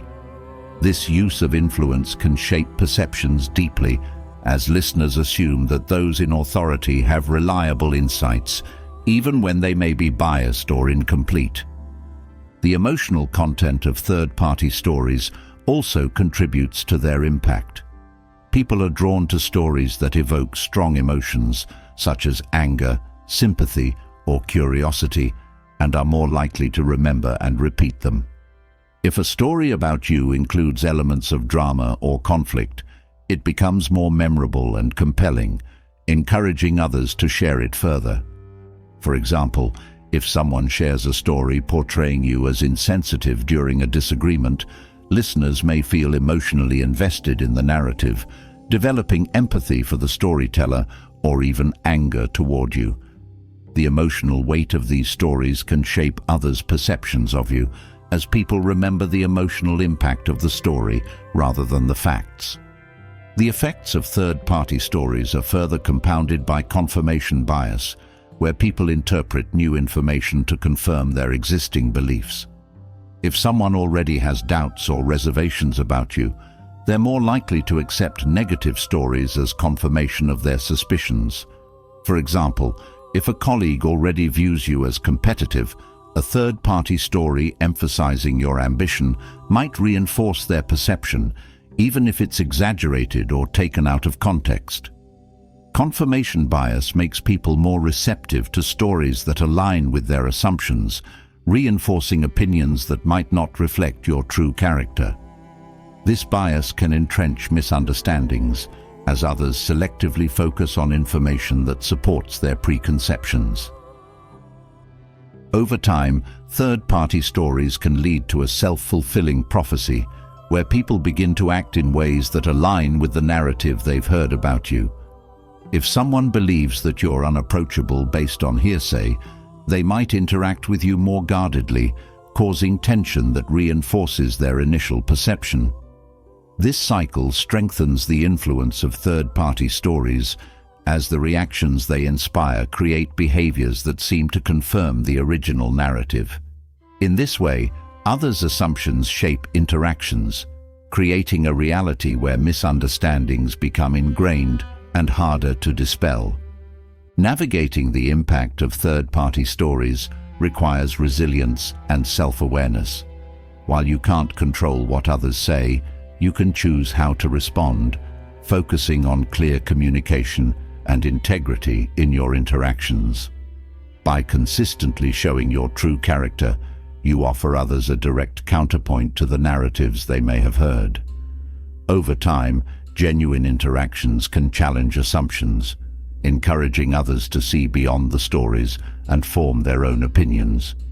In this way, resilience and authenticity become tools for breaking the cycle of third-party influence, allowing you to reclaim control over your reputation. Building strong relationships can also counteract the effects of third-party stories. When people know you well, they're less likely to be swayed by outside opinions, as they have first-hand experiences to draw from. Trusting relationships create a foundation of understanding that's harder to shake, even when rumors circulate. By investing in authentic connections, you strengthen the resilience of your reputation, creating a network of people who view you based on personal knowledge rather than external stories. These connections act as a buffer, reducing the impact of third-party narratives by grounding others' perceptions in truth.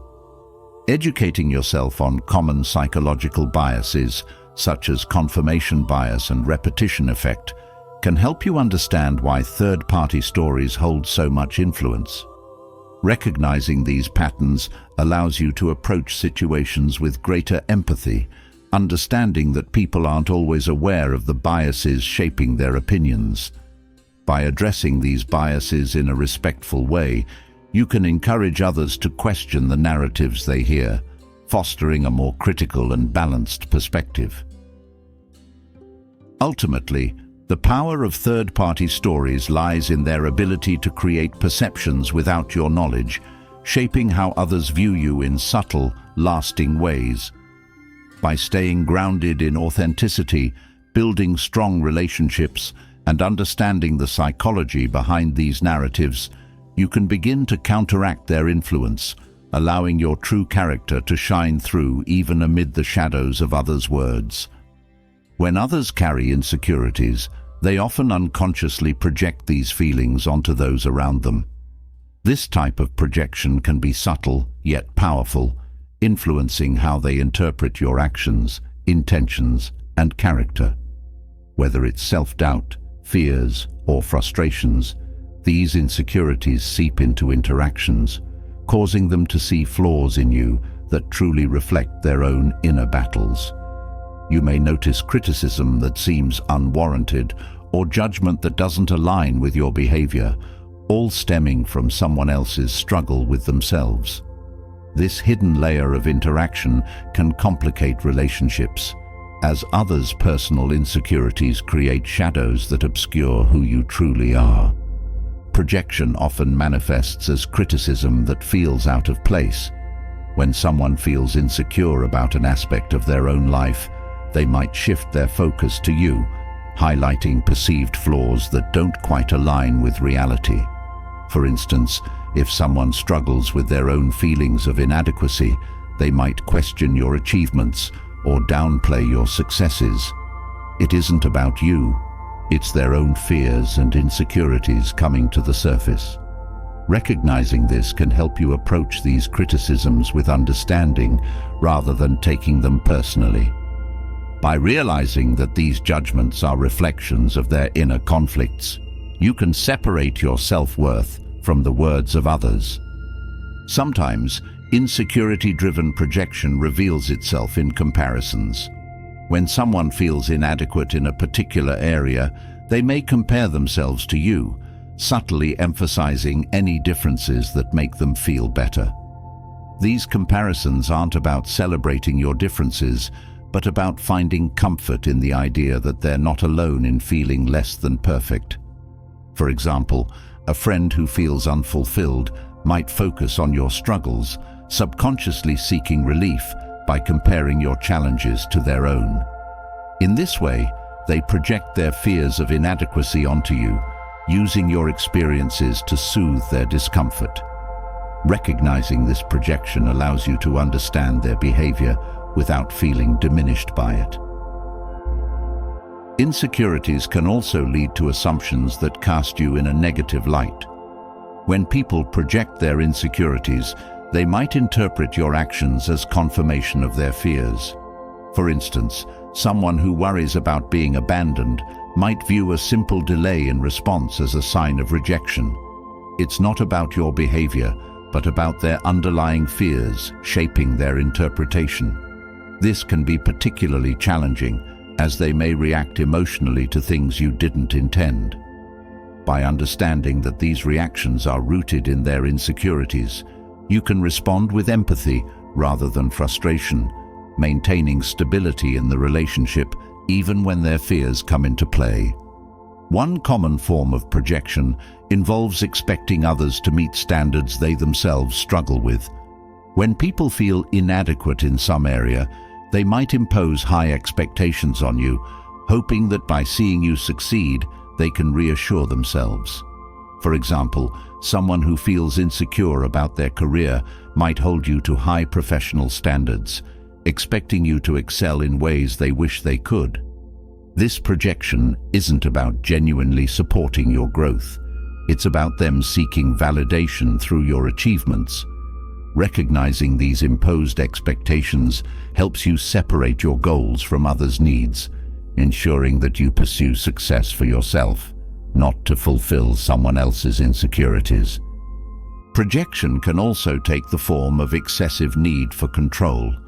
When people feel insecure, they may try to control situations and those around them to create a sense of stability. This need for control can manifest in your relationship as unsolicited advice, excessive criticism, or attempts to dictate your choices. It's their way of managing their own fears, as controlling others provides a sense of security. By recognizing this dynamic, you can set boundaries without taking their behavior personally, understanding that their need for control is about their own anxieties rather than a reflection of your decisions or character.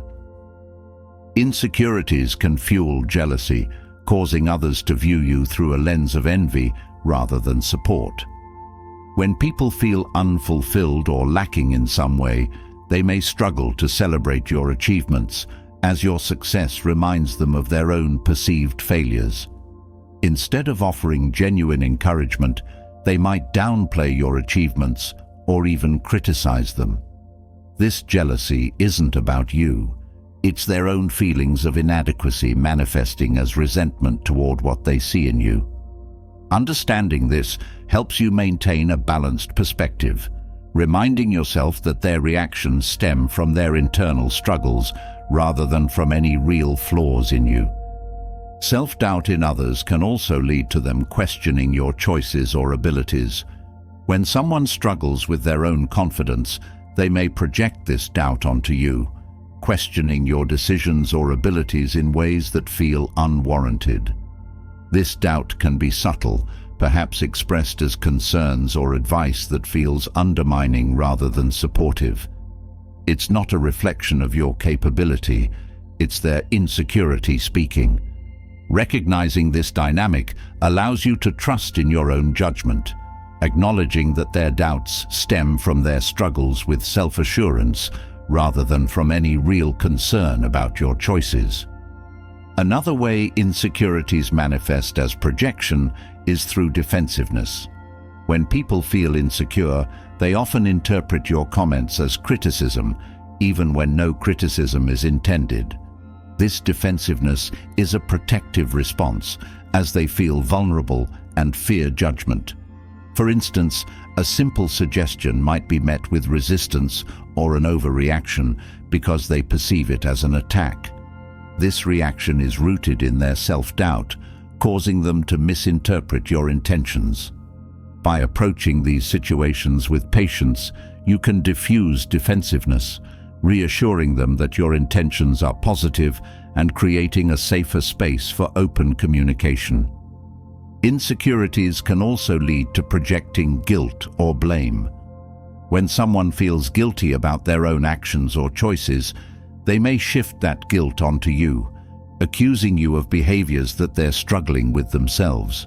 For example, a person who feels guilty about not prioritizing a relationship might accuse you of being distant, projecting their guilt onto you.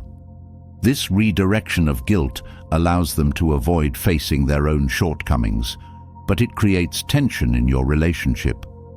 Recognizing this pattern enables you to approach the situation with clarity, understanding that their accusations are a reflection of their internal conflict rather than an accurate portrayal of your behavior.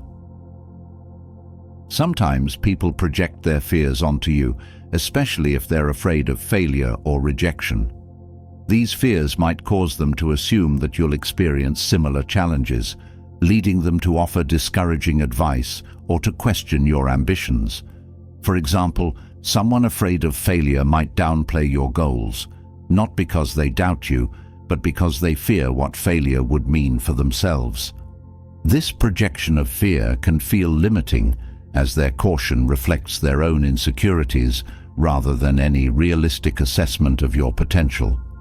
Recognizing this projection empowers you to pursue your ambitions without being held back by others' fears, trusting in your own abilities rather than adopting their anxieties.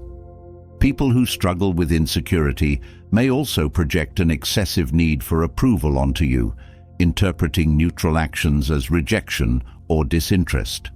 For instance, if you're not immediately available, they might assume you're intentionally distancing yourself, even if you simply needed time to yourself. Their desire for constant reassurance can create pressure, as they interpret your independence as a lack of care. Understanding that their need for approval stems from their own insecurities helps you navigate these interactions with sensitivity, offering reassurance without feeling guilty for your boundaries. When people project insecurities, they may exhibit passive-aggressive behavior, using indirect comments or actions to express their feelings. This behavior often reflects their discomfort with openly addressing their insecurities, leading them to express their frustrations subtly. For example, someone who feels insecure about their achievements might make backhanded compliments about your successes, masking their jealousy in seemingly harmless remarks.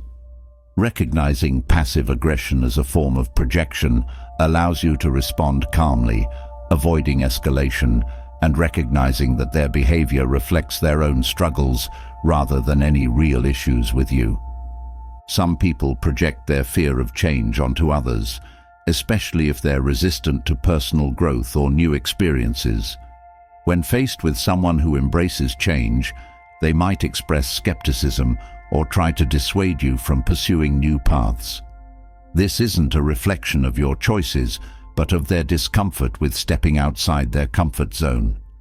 They see your willingness to evolve as a reminder of their own stagnation, leading them to project their resistance onto you. By recognizing this, you can confidently pursue change, knowing that their doubts are about their own fears rather than about your path. Insecurities can also lead to projecting negative assumptions, where people interpret neutral actions in the worst possible light. For instance, if you don't respond to a message immediately, they might assume you're ignoring them, reflecting their own fear of being overlooked or unimportant. This projection of negative assumptions creates unnecessary tension, as they interpret your actions based on their insecurities rather than on your true intentions. By understanding this pattern, you can offer gentle reassurance, showing them that your behavior isn't rooted in the negative intentions they assume. People who feel insecure about their appearance or lifestyle may also project judgment onto you, assuming that you're judging them even if you haven't expressed any criticism. This assumption can create distance, as they may become defensive or resentful, interpreting your behavior as judgmental when it's not. For example, if they're self-conscious about their health, they might assume you're silently judging them when you discuss your own health goals.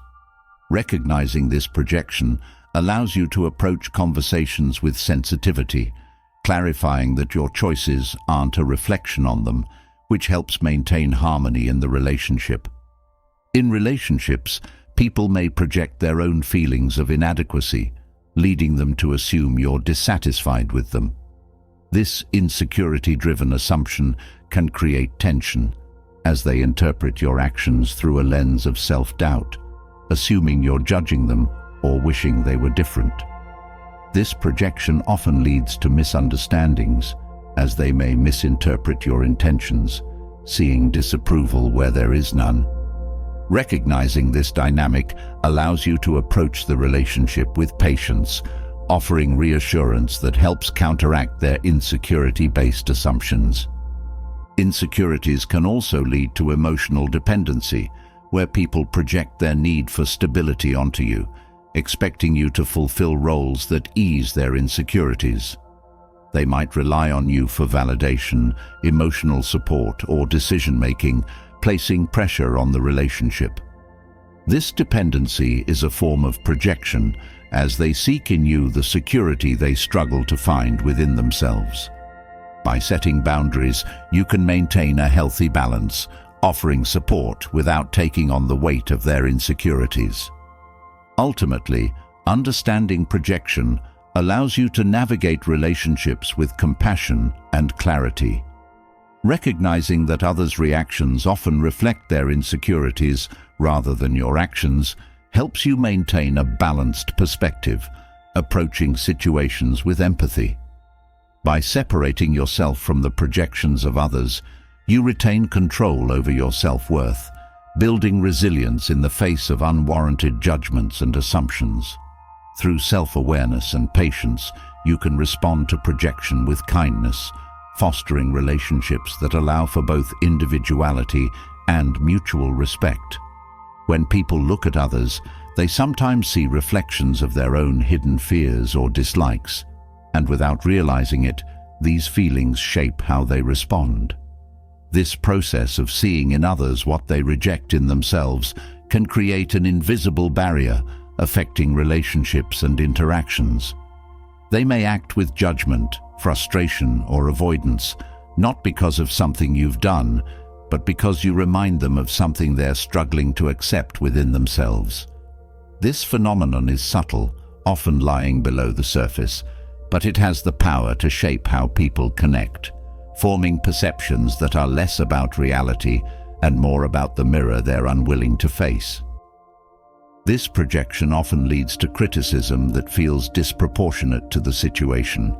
For instance, if someone is uncomfortable with their own ambition, they may judge others they see as similarly driven. To them, your confidence or pursuit of goals might feel excessive, even threatening, stirring up their insecurities. They might label you as overconfident or pushy, not because of any flaw in you, but because you bring to light something they have yet to accept within themselves. Understanding this allows you to see their criticism from a place of empathy, recognizing that their harshness is a reflection of their inner struggle rather than an accurate measure of your actions.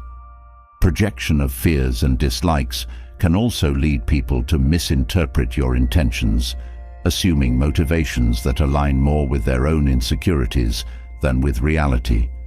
If someone fears vulnerability, they may assume that any openness you show is a weakness, projecting their own discomfort onto you. This assumption distorts their perception as they view your actions through the lens of their own unresolved issues. Such misunderstandings can lead to unnecessary distance, with them seeing qualities in you that they fear in themselves. Recognizing this pattern helps you approach these situations with patience, understanding that their interpretation is less about you and more about their relationship with vulnerability. People who struggle with self-acceptance might also feel defensive around those who seem comfortable with themselves. If they dislike something within themselves, such as a lack of confidence or assertiveness, They may feel uneasy around people who embody these qualities, even if subtly. This discomfort can manifest as criticism or avoidance, as they instinctively react to what they perceive as a contrast to their own insecurities. They might view your self-assurance as arrogance or your assertiveness as pushiness, framing their judgments around their own unresolved issues. By understanding this dynamic, you can respond with empathy, recognizing that their response to you is shaped by their internal conflicts. Another common reaction is envy masked as disdain. When people see something in you that they wish they could embrace in themselves, they may express resentment rather than admiration. For instance, someone who feels restricted by their own fear of failure might belittle your willingness to take risks, downplaying your accomplishments or dismissing your choices. Their criticism isn't about genuine disapproval, it's their own frustration with themselves being redirected toward you. Knowing this can help you maintain perspective, seeing through the surface reactions to the root of their feelings, and recognizing that their judgments reflect their struggles rather than your reality. Projection also appears in subtle ways when people have unresolved fears about authenticity. If someone feels uncomfortable being genuine, they may see your authenticity as confrontational or even self-indulgent. This perception stems from their own discomfort with self-expression. Rather than embracing your openness, they see it as a reminder of what they suppress within themselves. They might describe you as too much or claim that you're seeking attention, criticisms that reveal more about their fears than your behavior. By seeing this, you can navigate their responses without internalizing their judgments, understanding that their reactions are shaped by an inner resistance to authenticity. Sometimes people react negatively to others who embody values they wish they could live by, but feel unable to pursue. Someone who values security yet yearns for freedom might feel uneasy around those who openly prioritize independence.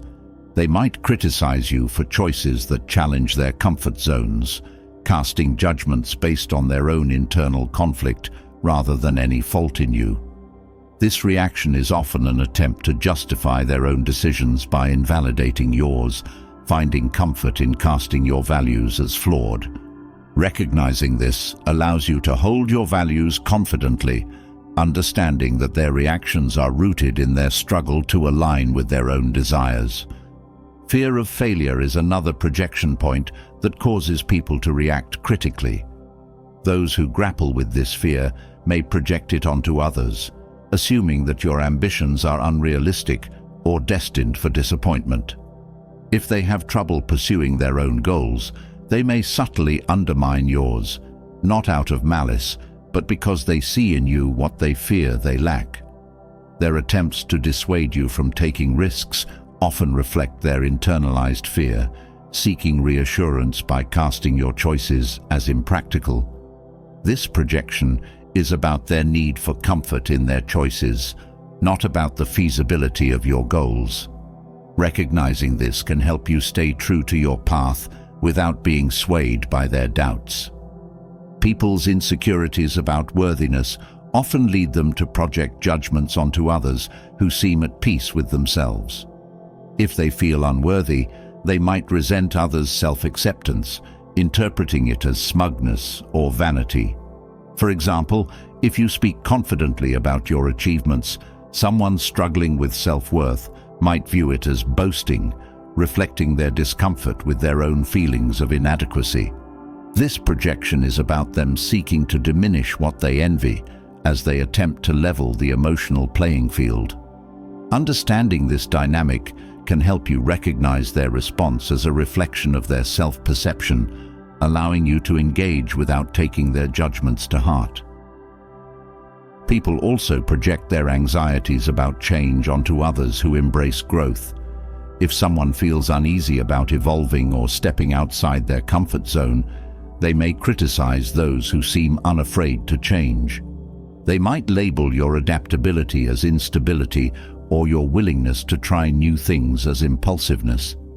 This judgment isn't about you. It's their way of justifying their own resistance to change.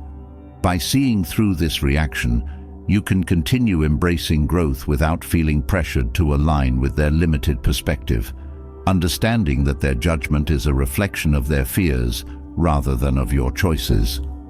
When people fear judgment from others, they often project that fear outward, assuming you're judging them just as they judge themselves. This assumption creates unnecessary tension as they interpret neutral interactions as criticism. For instance, if you express an opinion, they might react defensively, assuming you're critiquing them indirectly. This reaction is rooted in their own self-criticism as they project their fears onto you. By recognizing this, you can approach these situations with understanding, offering reassurance while avoiding the need to defend your intentions, knowing that their reaction stems from their inner dialogue.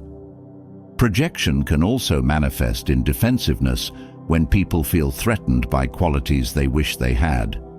If they struggle with patience, for instance, they might become irritated by your calm demeanor, interpreting it as indifference or lack of urgency.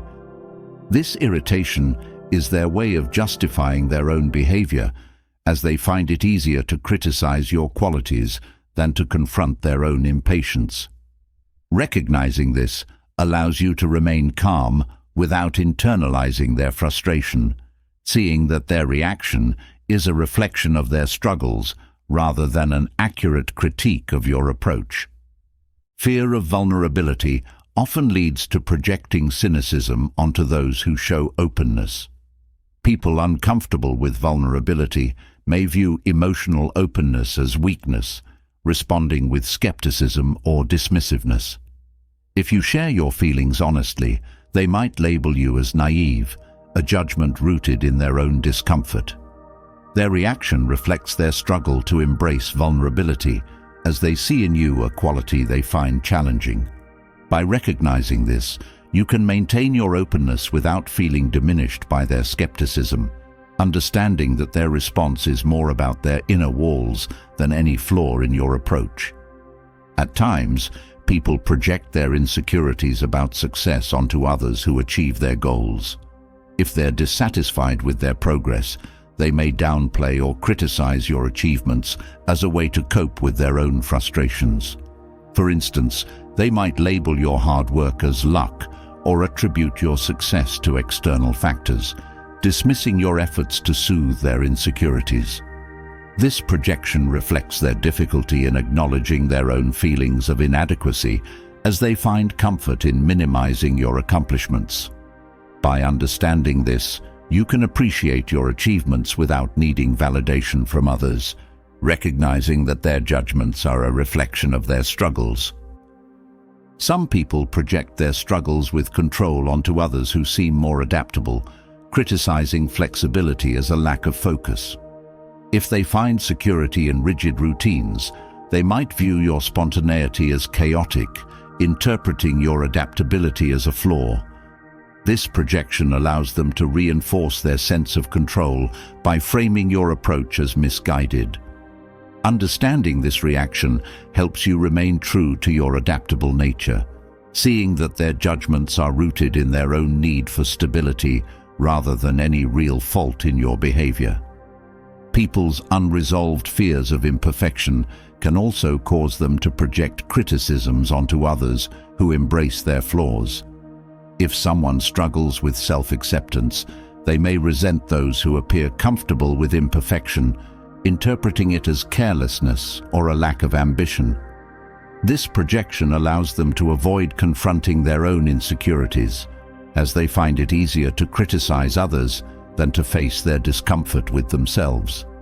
By recognizing this, you can continue embracing your authentic self without feeling pressured to meet others' perfectionist standards, understanding that their judgments reveal more about their internal struggles than about your worth. Understanding projection's impact allows you to approach relationships with empathy and strength, recognizing that others' reactions often reflect their fears rather than your actions. By separating their judgments from your self-worth, you can navigate interactions with clarity, maintaining your sense of self even amid the projections of those around you. Through patience and self-awareness, you can engage with compassion, fostering connections that are rooted in mutual respect rather than clouded by insecurities. A lack of empathy and understanding in relationships creates a silent distance, making genuine connections feel strained and sometimes impossible. When someone is unable or unwilling to step outside of their own perspective, they may miss the nuances of what others feel or experience. This lack of understanding isn't always intentional, yet it can have a lasting impact, creating misunderstandings and making people feel unseen or unsupported. In any relationship, empathy is the bridge that connects hearts and minds, allowing each person to feel valued and understood. Without this bridge, interactions become shallow, and even well-intentioned actions can fall short, leading to frustration and disconnection. The absence of empathy often results in a judgmental outlook. When someone fails to empathize, they may quickly jump to conclusions about others' actions or intentions, interpreting behaviors without considering underlying reasons. For example, they may view someone's quietness as aloofness or disinterest, without realizing that the person might be dealing with personal struggles or simply needing a moment of reflection. This rush to judgment leaves little room for compassion, as they assess situations solely from their own perspective, assuming others feel and think as they do. Over time, this pattern of judgment can create resentment, as the person on the receiving end feels misunderstood and unfairly labeled. This lack of understanding also leads to dismissive attitudes, where people minimize or ignore others' feelings and experiences. When someone lacks empathy, they may trivialize the struggles of those around them, perceiving these challenges as insignificant or exaggerated. For instance, if a friend expresses frustration over a stressful work situation, a person lacking empathy might respond by downplaying the issue, perhaps saying it's not a big deal or that they shouldn't let it bother them. These dismissive responses can feel invalidating, as they suggest that the person's feelings don't matter. Such interactions discourage open communication, as people learn that sharing their feelings may only lead to further disappointment.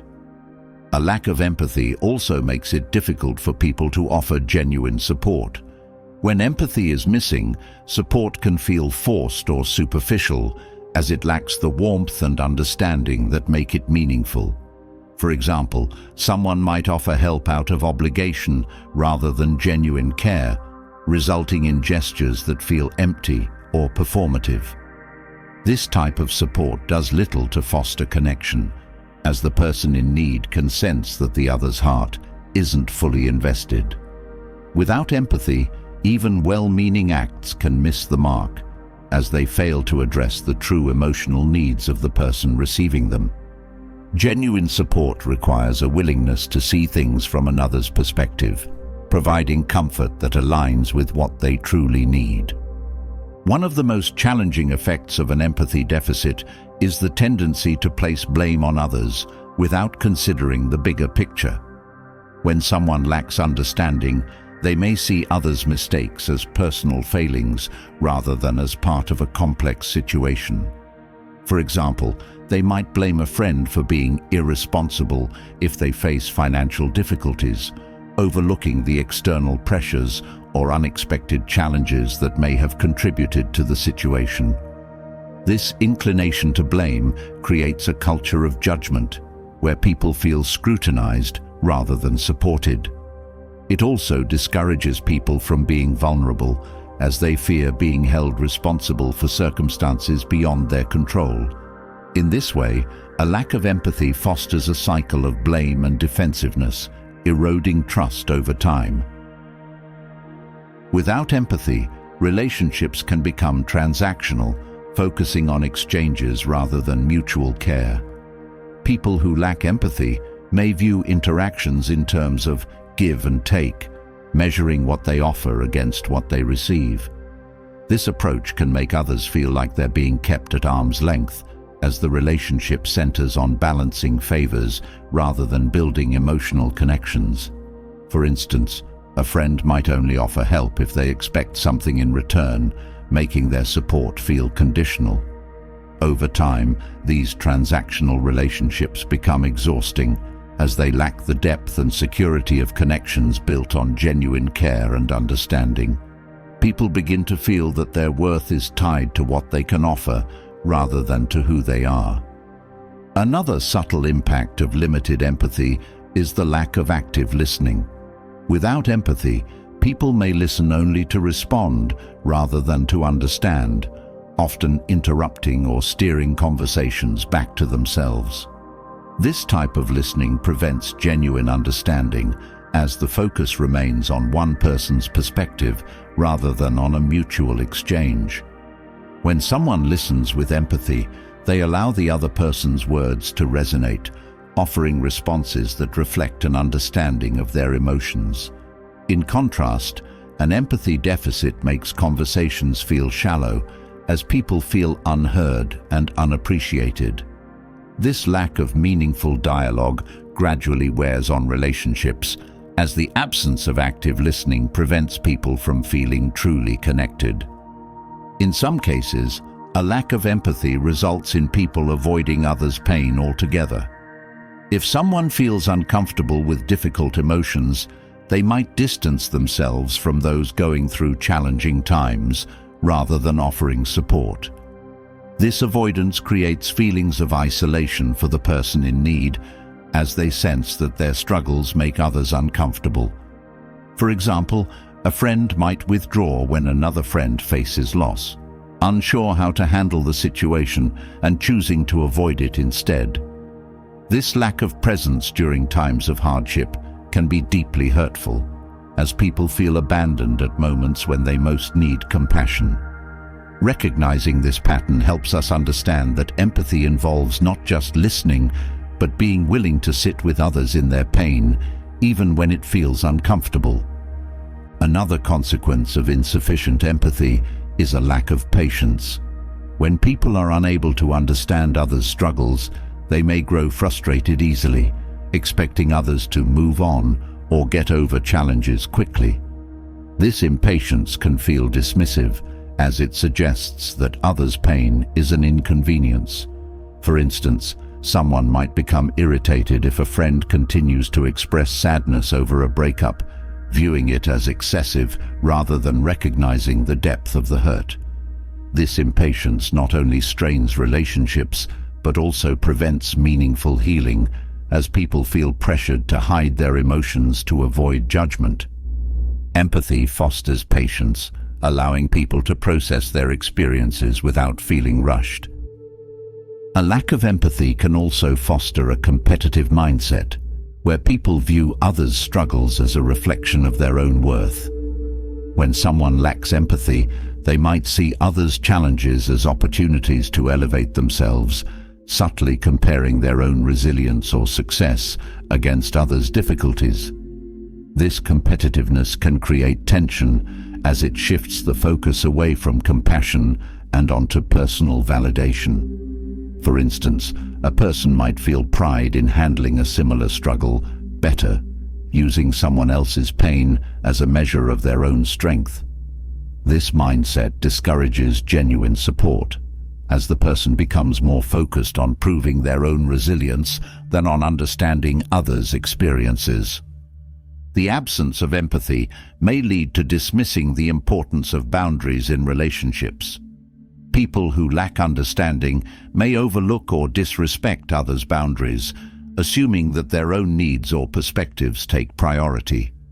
This disregard for boundaries can feel invasive, as it shows a lack of respect for the other person's comfort or autonomy. For example, a friend might push for details about a personal issue, ignoring subtle cues that the person isn't ready to share. This lack of sensitivity to boundaries reflects an inability to see things from the other's perspective, as they prioritize their curiosity or need for information over the other person's emotional readiness. In professional settings, a lack of empathy can create a hostile work environment. When empathy is missing, leaders and colleagues may focus solely on productivity and results, overlooking the well-being of their team members. This approach creates a culture where people feel valued only for their output, with little regard for their emotional or mental health. For instance, a manager might push for increased productivity without acknowledging the team's stress levels, making employees feel like they're mere assets rather than valued individuals. Over time, this lack of empathy erodes morale as people feel disconnected and unsupported. Empathy in the workplace fosters a sense of belonging, allowing people to thrive both personally and professionally. A lack of empathy also hinders conflict resolution. When people are unable to see things from each other's perspectives, disagreements become more about winning than about understanding. Without empathy, conflicts escalate quickly, as each person clings to their own viewpoint without considering the other's feelings or needs. This rigid stance prevents compromise, as people become more focused on defending their position than on finding a resolution. Empathy allows people to approach conflict with an open mind, seeking solutions that honor everyone's needs. In its absence, conflicts often leave lasting resentment, as each person feels unheard and disrespected. The absence of empathy can lead to an inability to celebrate others' achievements. When people lack understanding, they may struggle to feel genuine happiness for others, especially if they're dealing with their own insecurities or frustrations. This lack of joy for others' success often stems from a focus on personal struggles, as they view others' achievements as a reminder of their own challenges. For example, a friend might downplay your promotion because it highlights their dissatisfaction with their own career. This response lacks empathy, as it prioritizes their own feelings over your accomplishment, creating distance where there should be celebration. Empathy allows people to rejoice in each other's successes without comparison, building stronger connections through shared happiness.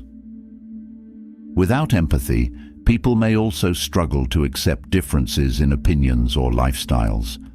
This lack of openness creates an atmosphere of judgment, where any deviation from personal beliefs is viewed with suspicion or disapproval. For instance, someone who lacks empathy might struggle to accept a friend's life choices that differ from their own, imposing their values rather than respecting the friend's autonomy. This judgmental attitude creates tension, as it suggests that only one perspective is valid. Empathy, on the other hand, fosters acceptance, allowing people to embrace differences without feeling threatened, creating a space where all perspectives can coexist. A deficiency in empathy can also lead to an inability to recognize others' sacrifices. When people lack understanding, they may overlook the efforts others make to support them, taking these sacrifices for granted. This unawareness creates an imbalance, as one person continues to give without feeling appreciated. For example, a partner might fail to notice the small sacrifices their spouse makes to keep the household running smoothly, viewing these efforts as expected rather than as acts of care. This lack of gratitude can erode relationships, as the person making sacrifices feels unappreciated and overlooked. Empathy allows people to see the silent ways others support them, fostering gratitude that strengthens bonds. The lack of empathy can make relationships feel cold and transactional, stripping away the warmth and understanding that make connections fulfilling.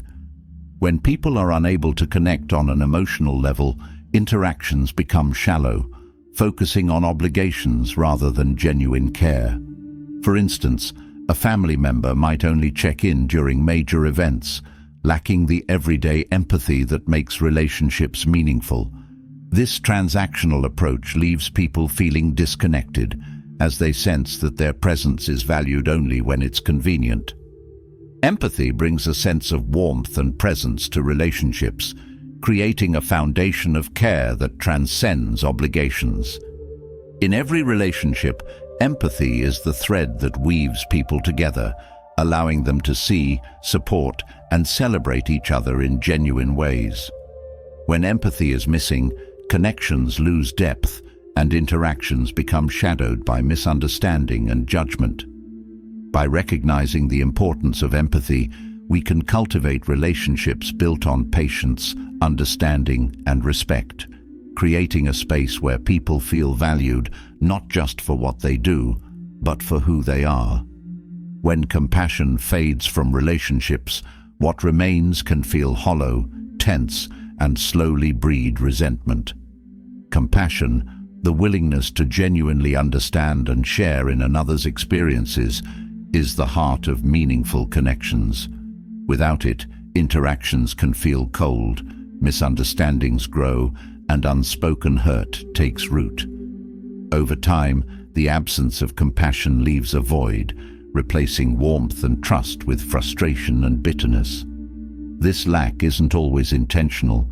Sometimes it's the result of stress, preoccupation, or simply drifting apart. Yet the effects linger, creating barriers where there should be bridges.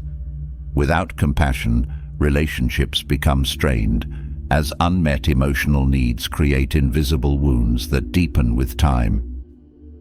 One of the clearest signs of a compassion deficit is dismissiveness.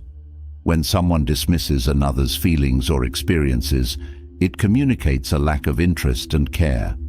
For example, if a partner expresses disappointment or frustration and the other responds with phrases like, "It's not that bad," or "You'll get over it," it minimizes their pain. These remarks might seem minor, yet over time they erode trust, as one person feels unheard. Dismissiveness creates a cycle where the person who feels ignored becomes less willing to share, sensing that their feelings won't be met with understanding. This closed-off communication deepens resentment as both sides begin to drift apart, feeling isolated in what should be a shared journey. A lack of compassion also fosters selfishness in relationships. When people fail to prioritize each other's well-being, focusing only on their own needs, it breeds frustration. For instance, if a friend consistently expects support but rarely offers it, the relationship becomes one-sided. Over time, the person who feels neglected may start viewing the friendship as a burden rather than a bond. This dynamic often leads to resentment, as they feel taken for granted and unvalued. Relationships require mutual care, where each person is willing to give as much as they take. Without this balance, compassion fades, and the neglected person may begin to withdraw emotionally, feeling that their presence is only valued for what they can provide. A lack of compassion can also make apologies feel insincere. When people don't fully empathize with the hurt they've caused, their apologies often lack depth, coming across as hollow or obligatory. For instance, someone might say, "I'm sorry if you felt that way," shifting the blame to the other person's feelings rather than taking responsibility. This type of apology can breed resentment, as it suggests a lack of accountability. True compassion involves recognizing the impact of one's actions and offering a genuine apology that acknowledges the other person's pain. Without this, apologies become another source of frustration as they fail to heal wounds, leaving unresolved hurt to fester. When compassion is missing, people are less likely to show patience with each other's imperfections. In compassionate relationships, flaws are accepted with understanding, recognizing that everyone has challenges. However, when compassion fades, criticism often takes its place. For instance, a spouse might become more judgmental of minor annoyances, like forgetting tasks or making small mistakes, rather than offering support or encouragement. This critical attitude can feel like a constant attack, leading to feelings of inadequacy and frustration. Compassionate patience allows relationships to grow, as each person feels supported rather than scrutinized. Without it, judgment builds walls, making each person feel they must defend themselves rather than openly sharing their struggles. A lack of compassion can also lead to a controlling attitude, where one person seeks to mold the other according to their own standards. Compassion understands that each person has unique needs, dreams, and boundaries. Without it, there's a tendency to view others as extensions of oneself, expecting them to meet specific standards or fulfill certain roles. For example, a parent might push their child to pursue a particular career, not out of genuine care, but from a desire to see their own values reflected. This control is suffocating, creating resentment as the child feels their autonomy is overlooked. Compassion respects individuality, allowing relationships to thrive on mutual respect rather than forced expectations. When compassion fades, so does the willingness to forgive. In compassionate relationships, forgiveness is a natural part of the bond, as each person understands that mistakes are inevitable. However, without compassion, grudges linger and past hurts remain unaddressed. For example, if a friend makes a hurtful remark and the other person lacks compassion, they may hold on to the anger, revisiting it whenever tensions arise. This lack of forgiveness builds resentment, as one hurt compounds another, creating a cycle where unresolved pain overshadows any positive aspects of the relationship. Compassionate forgiveness releases these burdens, allowing relationships to heal and move forward, free from the weight of past wounds. Another way a lack of compassion breeds resentment is through a lack of reciprocity in emotional support. Relationships thrive when both people feel comfortable expressing their feelings, knowing they'll receive understanding in return. However, when compassion is missing, support often feels one-sided. For instance, a person might turn to their partner for comfort during difficult times, but be unavailable when their partner needs support. This imbalance creates frustration, as one person feels emotionally drained, always giving without receiving. Without compassion, emotional support becomes a transactional expectation rather than a natural exchange, leading to resentment as one person feels left to bear their burdens alone. The absence of compassion also prevents people from celebrating each other's growth and achievements. When someone lacks compassion, they may react to others' successes with indifference or jealousy rather than genuine joy. For example, a friend might downplay another's promotion or accomplishment, seeing it as a reminder of their own stagnation rather than a cause for celebration. This lack of enthusiasm can feel hurtful, as achievements that deserve support are met with apathy or resentment. Compassionate relationships celebrate each other's victories, creating a foundation of mutual encouragement. Without it, resentment grows, as people feel that their happiness is unwelcome or unimportant. A lack of compassion can also prevent people from seeing beyond their own needs in moments of conflict. Compassion allows people to consider each other's perspectives, seeking resolutions that respect everyone's feelings. Without it, disagreements become battles for validation, as each person focuses solely on defending their viewpoint. This rigid approach makes compromise difficult, as neither side feels understood or valued. For example, a couple might argue over household responsibilities, each insisting on their own perspective without considering the other's workload or challenges. Without compassion, conflicts escalate as both sides dig in, viewing each other as adversaries rather than partners. This cycle creates lingering resentment as each person feels unsupported and unseen. In relationships lacking compassion, unspoken hurt often lingers, creating a silent resentment that festers over time. When compassion is present, people feel comfortable sharing their disappointments, knowing they'll be met with understanding. However, without it, people may hide their feelings, fearing judgment or indifference. This suppression leads to unexpressed frustration as emotions build up without a healthy outlet. For instance, a friend might feel hurt by another's behavior but avoid addressing it, sensing that their feelings won't be acknowledged. Over time, these unspoken hurts create emotional distance as one person withdraws, feeling that their emotions are unwelcome. The absence of compassion can make relationships feel transactional, where actions are measured rather than freely given. When people lack compassion, they may approach relationships with a mindset of keeping score, noting each act of kindness or support as if it were a debt to be repaid. This approach creates a cold atmosphere, as each person feels obligated rather than genuinely cared for. For example, a partner might say, "I did this for you, so you owe me," turning loving gestures into bargaining chips. Compassion, on the other hand, gives freely without expectation, creating a warmth that fosters closeness. Without it, relationships feel more like a series of exchanges than a true connection. Without compassion, people may struggle to empathize with each other's boundaries, leading to a lack of respect for personal space and emotional needs. Compassion recognizes the importance of boundaries, allowing people to say no without fear of backlash. However, in the absence of compassion, boundaries are often overlooked or dismissed, as one person's desires take precedence over the other's comfort.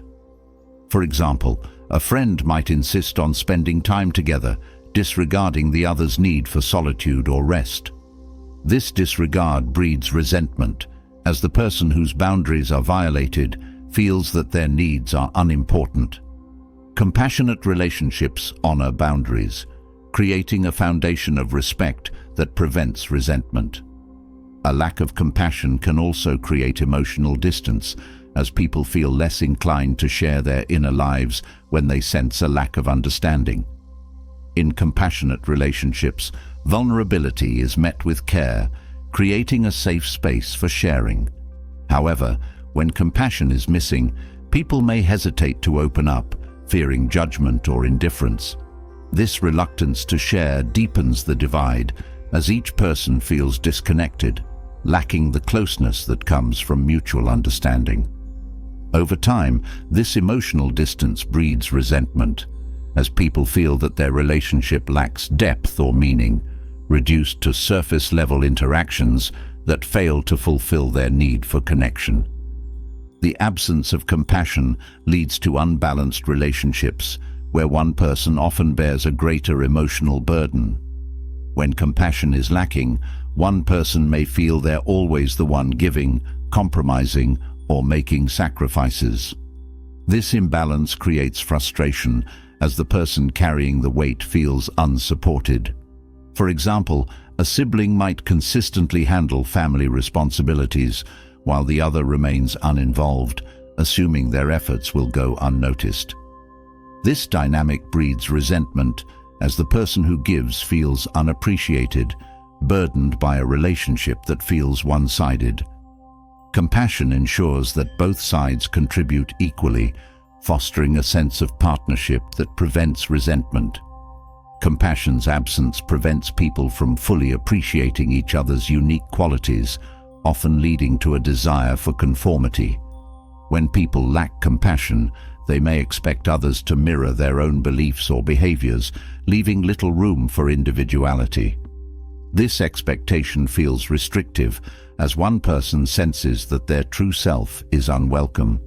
For instance, a partner might subtly pressure the other to adopt their interests or lifestyle, creating a sense of resentment as the person feels their identity is being overshadowed.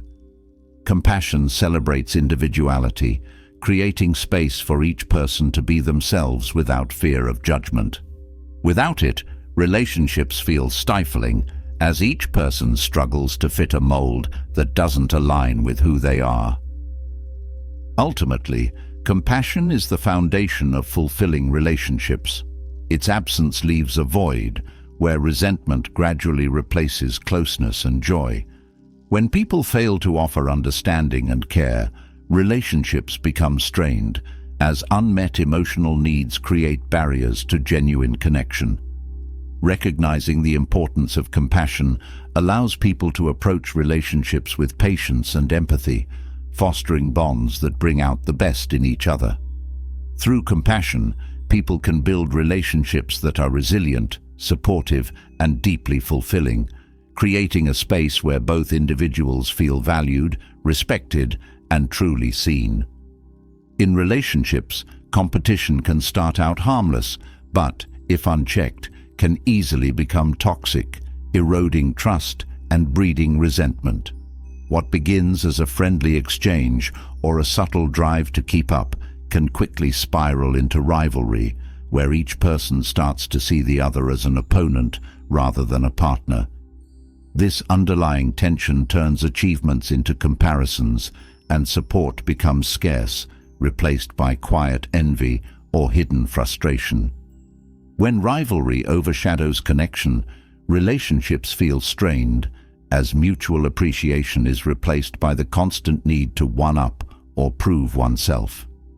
Unhealthy competition can lead to comparing every aspect of life, from career success to social status, creating a breeding ground for insecurity. For instance, if one friend consistently seeks out accomplishments just to outshine the other, it shifts the relationship from genuine support to quiet judgment. This fixation on measuring oneself against another can make both people feel inadequate, constantly evaluating their worth based on external achievements. Over time, the joy of friendship or partnership is replaced by silent scrutiny, as each person becomes more invested in the competition than in cherishing their shared moments. This kind of rivalry also shifts the focus from collective growth to individual gain, where one person's success feels like a setback to the other. When people are driven by competition, they may subtly celebrate failures or downplay achievements, diminishing the bond they share. In these situations, even kind words might come with an undercurrent of superiority or a hint of satisfaction in the other's missteps. Such interactions leave a mark, as each person senses that they are being measured, not celebrated, creating an unspoken barrier that prevents genuine connection and growth. Unhealthy competition often discourages openness, as each person fears their vulnerability might be used against them. In a competitive relationship, sharing personal challenges or weaknesses can feel risky, as the other person might see this as an opportunity to elevate themselves. For instance, a friend might reveal a career struggle only to later find that the other has used this information to appear more successful by comparison. This reluctance to be vulnerable keeps interactions superficial, as both sides guard their insecurities, worried about being seen as less than. Genuine intimacy fades, replaced by calculated conversations that prioritize self-protection over connection. When rivalry intensifies, even mutual goals and collaborative projects become battlegrounds. Instead of working together, each person might try to assert dominance, pushing their ideas forward to showcase their abilities rather than finding common ground. This dynamic is common in workplaces, where colleagues should ideally work in harmony, yet rivalry prevents true teamwork. Instead of fostering a supportive environment, this competition creates an atmosphere of tension where each person is eager to take credit and reluctant to share it.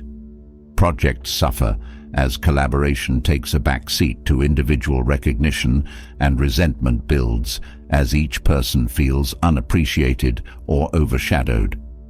Unhealthy competition often leads to a focus on flaws rather than strengths, as each person scrutinizes the other for perceived weaknesses. This critical lens reduces empathy, as one person fixates on finding faults to feel superior. For instance, a friend might downplay another's achievements by pointing out minor mistakes or questioning their decisions. This behavior creates a negative feedback loop, where both sides feel pressured to prove their worth and become defensive in the face of criticism. Rather than celebrating each other's strengths, they become obsessed with exposing each other's vulnerabilities, which drains the relationship of warmth and support. In romantic relationships, rivalry can subtly shift affection into an unspoken contest, where each partner tries to assert their value through accomplishments. When one partner constantly seeks to outdo the other, small acts of love become overshadowed by an underlying need for validation. For example, a partner might feel compelled to excel in their career to prove their worth, sensing that the relationship's balance relies on one-upping rather than mutual appreciation. This constant drive to compete prevents true intimacy, as each person is more focused on impressing than connecting. Over time, this dynamic creates emotional distance, as both partners feel they must earn love rather than simply sharing it. In family settings, unhealthy competition can lead to favoritism, where siblings or relatives feel pressure to outperform each other to win approval. Parents, sometimes unknowingly, contribute to this rivalry by comparing achievements, fueling a sense of rivalry that lingers into adulthood. Siblings who grew up in such environments may struggle to support each other, as the patterns of competition remain ingrained. Instead of feeling pride in each other's successes, they feel a lingering tension, as if each achievement somehow diminishes their own worth. This sibling rivalry, rooted in a lack of compassion, can erode family bonds, making it difficult to foster a supportive, unified family environment. Unhealthy competition can also diminish self-worth, as people measure their value against others rather than recognizing their unique strengths. When someone constantly compares themselves to a friend or partner, they risk losing sight of their own identity, becoming consumed by the desire to keep up. This focus on external validation leaves little room for self-acceptance, as they define their achievements in terms of others' successes. For example, a person might feel discontent in their job, not because they're unfulfilled, but because they perceive their friend's career as more impressive. This relentless pursuit of validation creates a cycle of dissatisfaction, as each person's self-worth becomes contingent on surpassing the other. One of the most damaging aspects of rivalry is that it discourages encouragement. In healthy relationships, each person feels uplifted by the other's success, finding joy in shared accomplishments. However, in competitive relationships, encouragement feels forced or even non-existent, as each success serves as a reminder of what the other lacks. This absence of support creates isolation, as one person feels they cannot rely on the other for genuine celebration. For instance, a friend might downplay another's accomplishments or offer lukewarm congratulations, signaling that they see the success as a threat rather than a reason for happiness. Without encouragement, relationships feel cold, as each person senses that their victories are met with indifference or envy. When rivalry infiltrates a relationship, it often shifts people's focus from growth to perfection. Rather than accepting each other's journey, they become fixated on meeting specific standards to win in the relationship. This relentless pursuit of perfection makes failure intolerable, as each person fears that any setback will make them appear inferior. For example, a colleague might feel compelled to conceal mistakes, afraid that their team member will see it as a weakness to exploit. This obsession with image prevents authentic growth, as both parties feel pressured to maintain a flawless facade rather than embrace learning and improvement. The fear of failure stifles personal development, creating a stagnant environment where mistakes are hidden, not learned from. In competitive relationships, jealousy becomes a driving force, clouding interactions with resentment and suspicion. When people feel threatened by others' successes, they may interpret even positive actions as attempts to show superiority, For instance, a friend might offer helpful advice, only for the other to see it as condescending. This jealousy turns small gestures into perceived slights, as both parties read negative intentions where none exist. The relationship becomes fraught with tension as each person grows defensive, assuming that the other's actions are motivated by a desire to outdo rather than support. Jealousy, when fueled by rivalry, blinds people to each other's goodwill, creating a hostile environment where support feels scarce. Unhealthy competition prevents people from acknowledging their interdependence, fostering a sense of isolation rather than unity. In compassionate relationships, people recognize that they're stronger together, celebrating each other's strengths and compensating for each other's weaknesses. However, in competitive relationships, interdependence is viewed as a weakness, as each person strives to be self-sufficient to maintain their edge. For example, a partner might refuse help on a project, insisting on doing it alone to prove their capability. This refusal to lean on each other limits collaboration, as both parties miss out on the benefits of mutual support. The relationship becomes fractured, as each person feels they must face challenges alone, without the security of a trusted partner. Another consequence of rivalry is that it reduces empathy, as each person becomes so focused on their own performance that they fail to consider the other's feelings. In relationships strained by competition, people may overlook each other's struggles, viewing them as opportunities to get ahead rather than moments for compassion. For instance, a colleague might feel relief rather than empathy when another faces a setback, seeing it as a chance to shine. This lack of empathy erodes trust, as each person senses that the other is more invested in their own success than in mutual well-being. Compassion fades, replaced by a self-centered focus that undermines the very foundation of the relationship.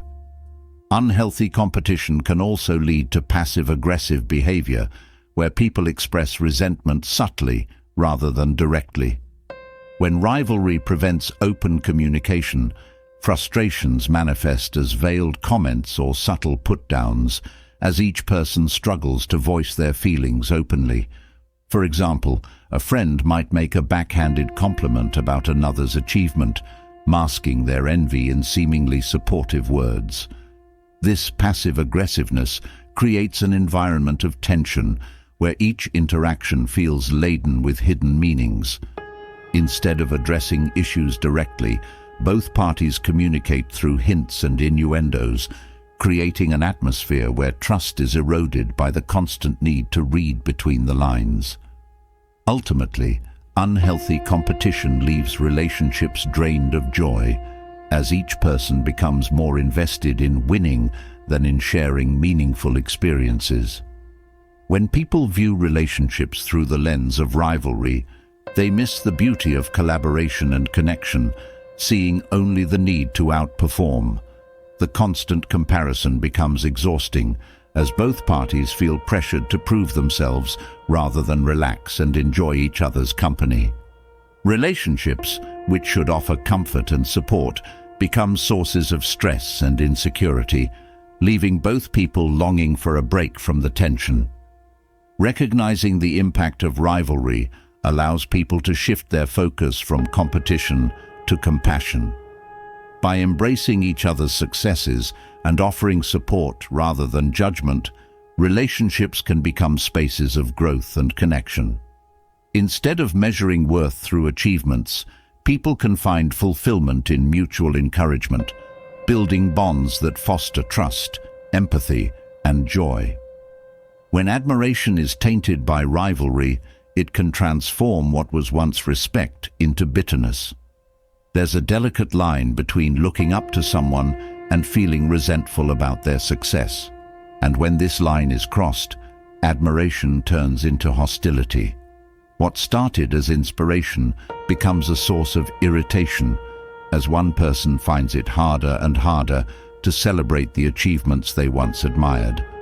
This shift often happens subtly, building up over time as quiet envy grows into resentment, until admiration no longer fosters closeness, but instead creates distance and tension. One of the earliest signs of this shift is an undercurrent of comparison that replaces genuine appreciation. Instead of seeing the other person's success as motivation, it becomes a reminder of one's own perceived shortcomings. For example, a colleague might once have admired another's work ethic, feeling inspired by their achievements, but as competition grows, each accomplishment now feels like a challenge to their own worth. This subtle resentment builds as they start viewing each success not as something to learn from, but as a shadow over their own progress. The admiration that once encouraged them now only fuels their insecurities, as each comparison reminds them of what they feel they lack. This shift from admiration to hostility also affects how people interpret the actions of the person they once respected. When rivalry becomes overwhelming,